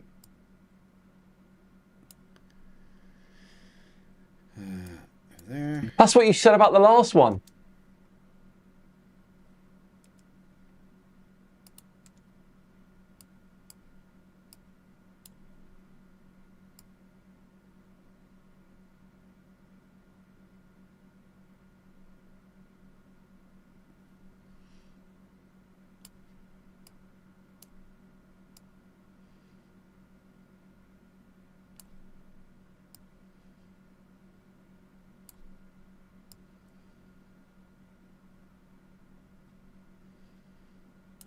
Roll the clip. Actually, it is a day moon. That's right. You can see right through it.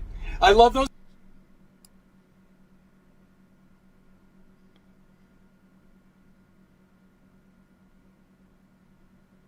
No, around about 13 minutes. Those day moons, isn't that great? If that was a real satellite, okay, you would not be able to see through that at all. You shouldn't be able to see through anything at all. I don't give a shit. And where's the black drop? Where is it? No, it's all blue. Don't worry. It's blue in space. That's right.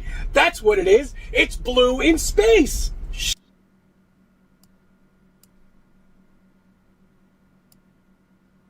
Shit! What the fuck?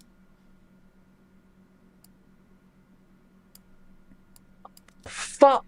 Good morning. Good. And Dan did a swear. Although not really, I cut it out. Where's my outro? Shit, where did I put my outro?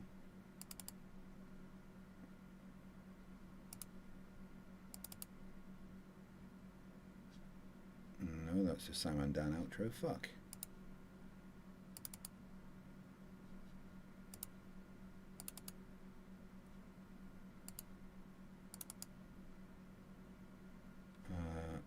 Where is it? There we go. There's my outro.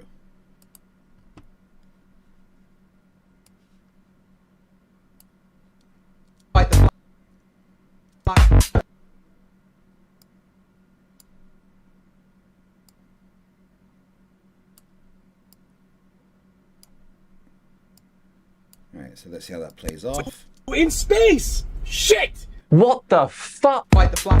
Fight the flag. I need to cut him a little earlier.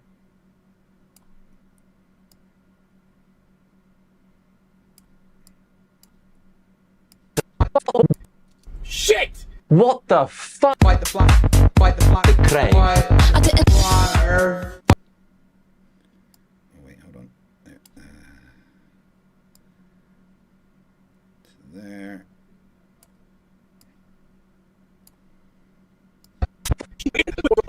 That's what it is. It's blue in space. Shit! What the fuck? Fight the flag. Fight the flag. Fight the flag. Fight the flag. Right. Good morning, good evening, good afternoon, wherever you may be. CC here, Chris, from New York, Westchester County. It's 5/8/26. Today, actually, well, I just want to get into Artemis real quick again. Oh, goody! More stupid about NASA. Just save it. NASA's latest moon mission. It's been a couple of months since Artemis. Over 12,000 pictures have been released. Hundreds of videos are out there. And somehow the cope just keeps crawling back like a Flerf with a head injury. And a Wi-Fi connection. Hi, why am I here? I told you to stop bothering me for collabs. Yes, Dan, and last time you said no, I put you in my basement. Good point, well made. Exactly, so today, Dan and I are going to go through CC from Westchester County's latest collection of noises pretending to be thoughts. I regret every choice that led me here. You'll regret more if you don't read the next line, so grab your facepalm protection. Because this is episode 80 of Flerfs Are Idiots. We're living on a disk, floating through space, with a tiny sun.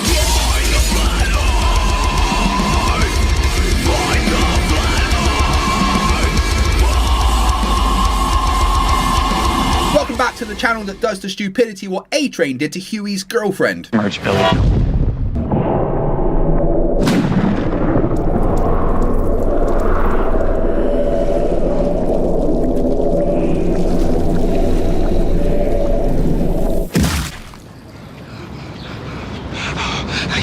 I can't stop. Craig, why are you making me watch CC? He's, shall we say, a lot. Don't be coy, Dan. He's an idiot, but what type of idiot? A something idiot? A big idiot? No, come on. You can do better than that. You're on my channel. Put some mustard on it. A really big idiot? That's not mustard, Dan. That's room temperature mayonnaise. A spectacularly confused idiot? Better. Still sounds like you're writing his school report, but better. I'm trying to be fair. Dan, he makes videos where he loses arguments to camera angles. Fairness left the building 3 stupid claims ago. Then let's see what he says. Fine, let's listen to words fall out of CC's mouth before they've had a chance to pass through her brain. There is a problem, and I looked this up, and I just, you gotta love NASA, okay? Because they throw it in your face. That's what they do. They throw it in your face, and they have to. That's what they have to do. What do NASA throw in your face, CC? Science? Space travel? Evidence? Your fragile ego? I suspect CC doesn't like having his inadequacy. I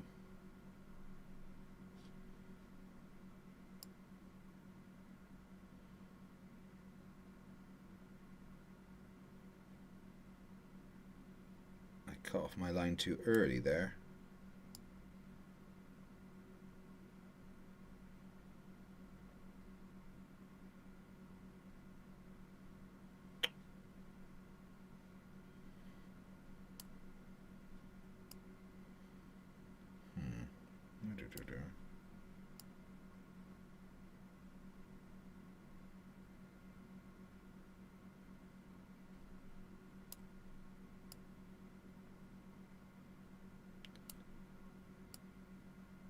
It's alright having it snappy, but not too snappy that you missed the fucking joke.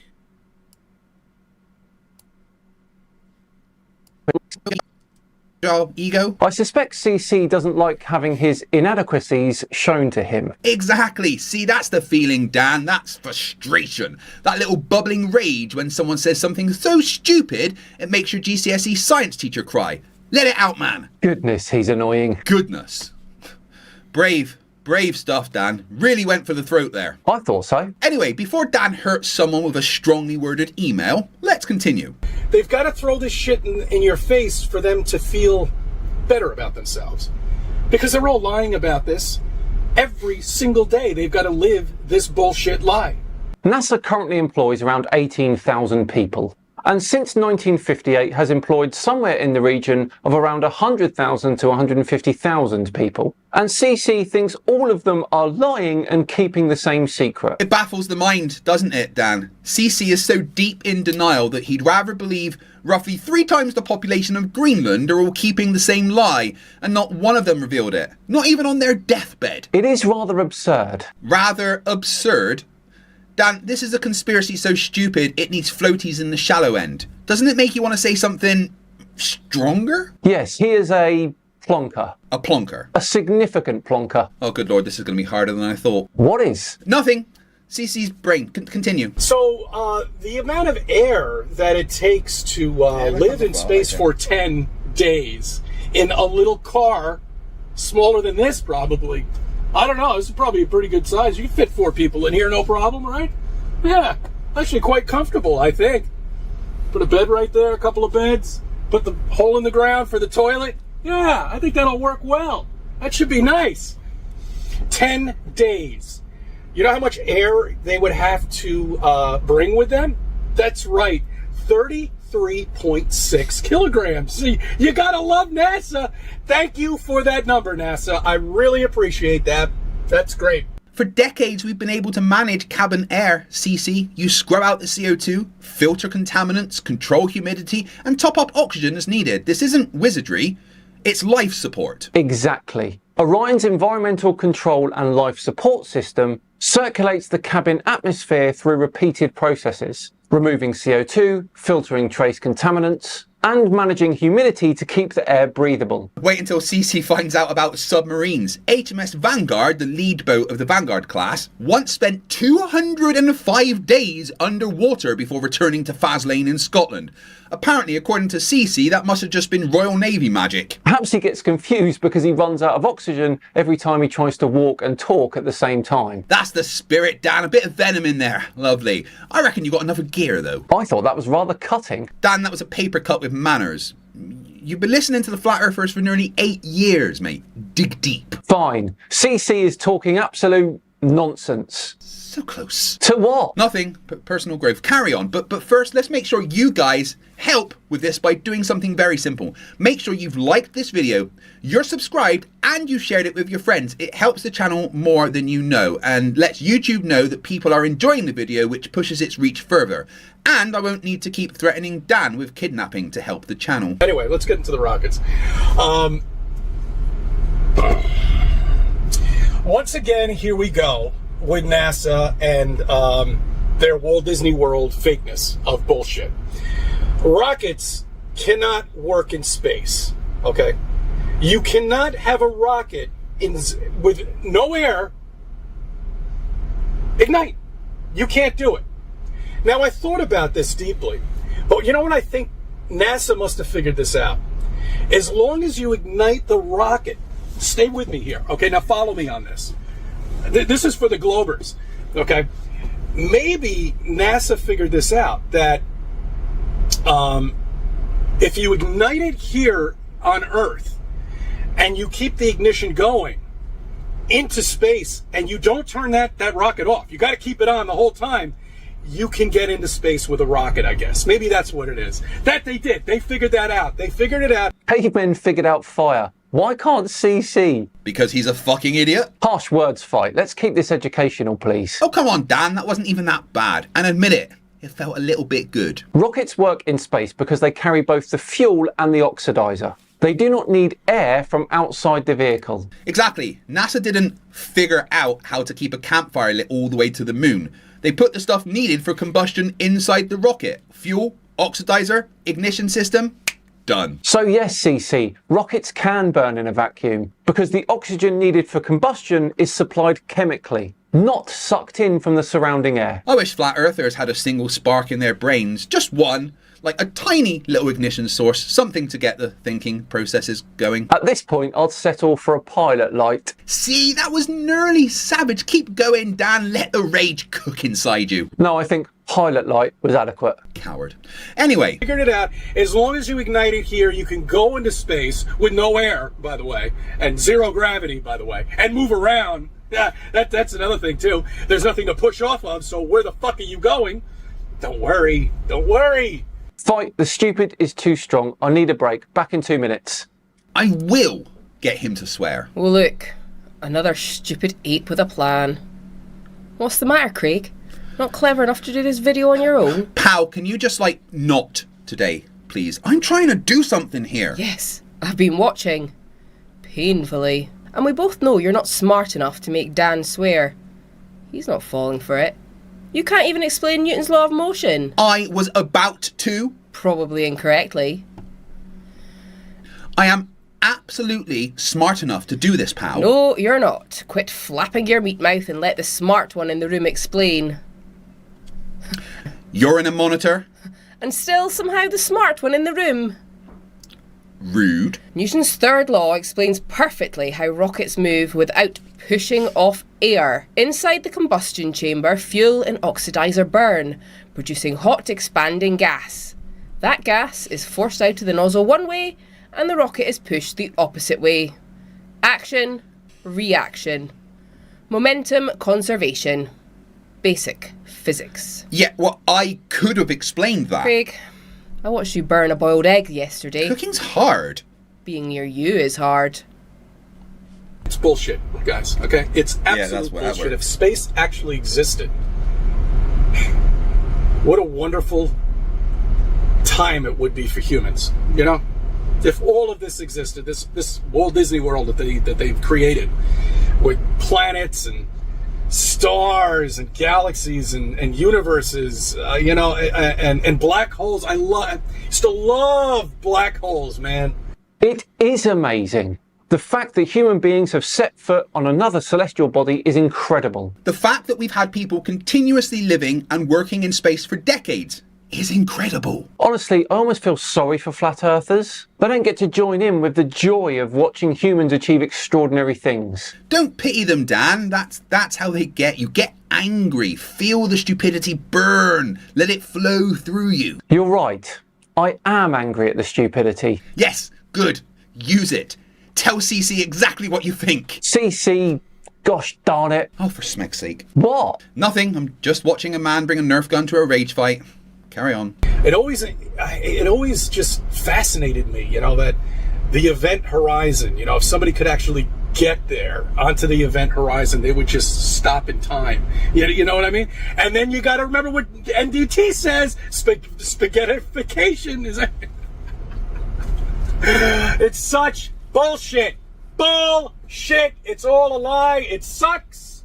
Everybody, you've been lied to the day you were born. Dan, I think you should just tell CC where to go. Come on. Dig deep. You're right, Fight. CC should just go to the remedial classroom. Not what I meant, but all right, remedial classroom it is. Good episode. Right, settle down class. Kevin, stop licking the compass. Nathan, the globe is not attacking you. And whoever wrote gravity as density on the desk, congratulations, you failed before we've even started. Today, we're learning about spaghettification. Spaghettification happens when gravity pulls much harder on one part of an object than another. So if you fall feet first towards a black hole, your feet are closer to it than your head. Your feet get pulled harder than your head, which stretches you out. At the same time, gravity squeezes you from the sides. So you are stretched one way, squeezed the other way, and turned into what scientists call... Actually, they call it spaghettification because apparently even physicists occasionally have a sense of humour. This is caused by tidal forces. It's the same basic idea behind ocean tides on Earth, except the moon gently pulls water around, while a black hole turns you into a cosmic tagliatelle with shoes. Now, before the back row starts chewing crayons, this does not mean gravity is magic. It means gravity changes with distance. Close apart, stronger pull, further apart, weaker pull. Big difference, stretch.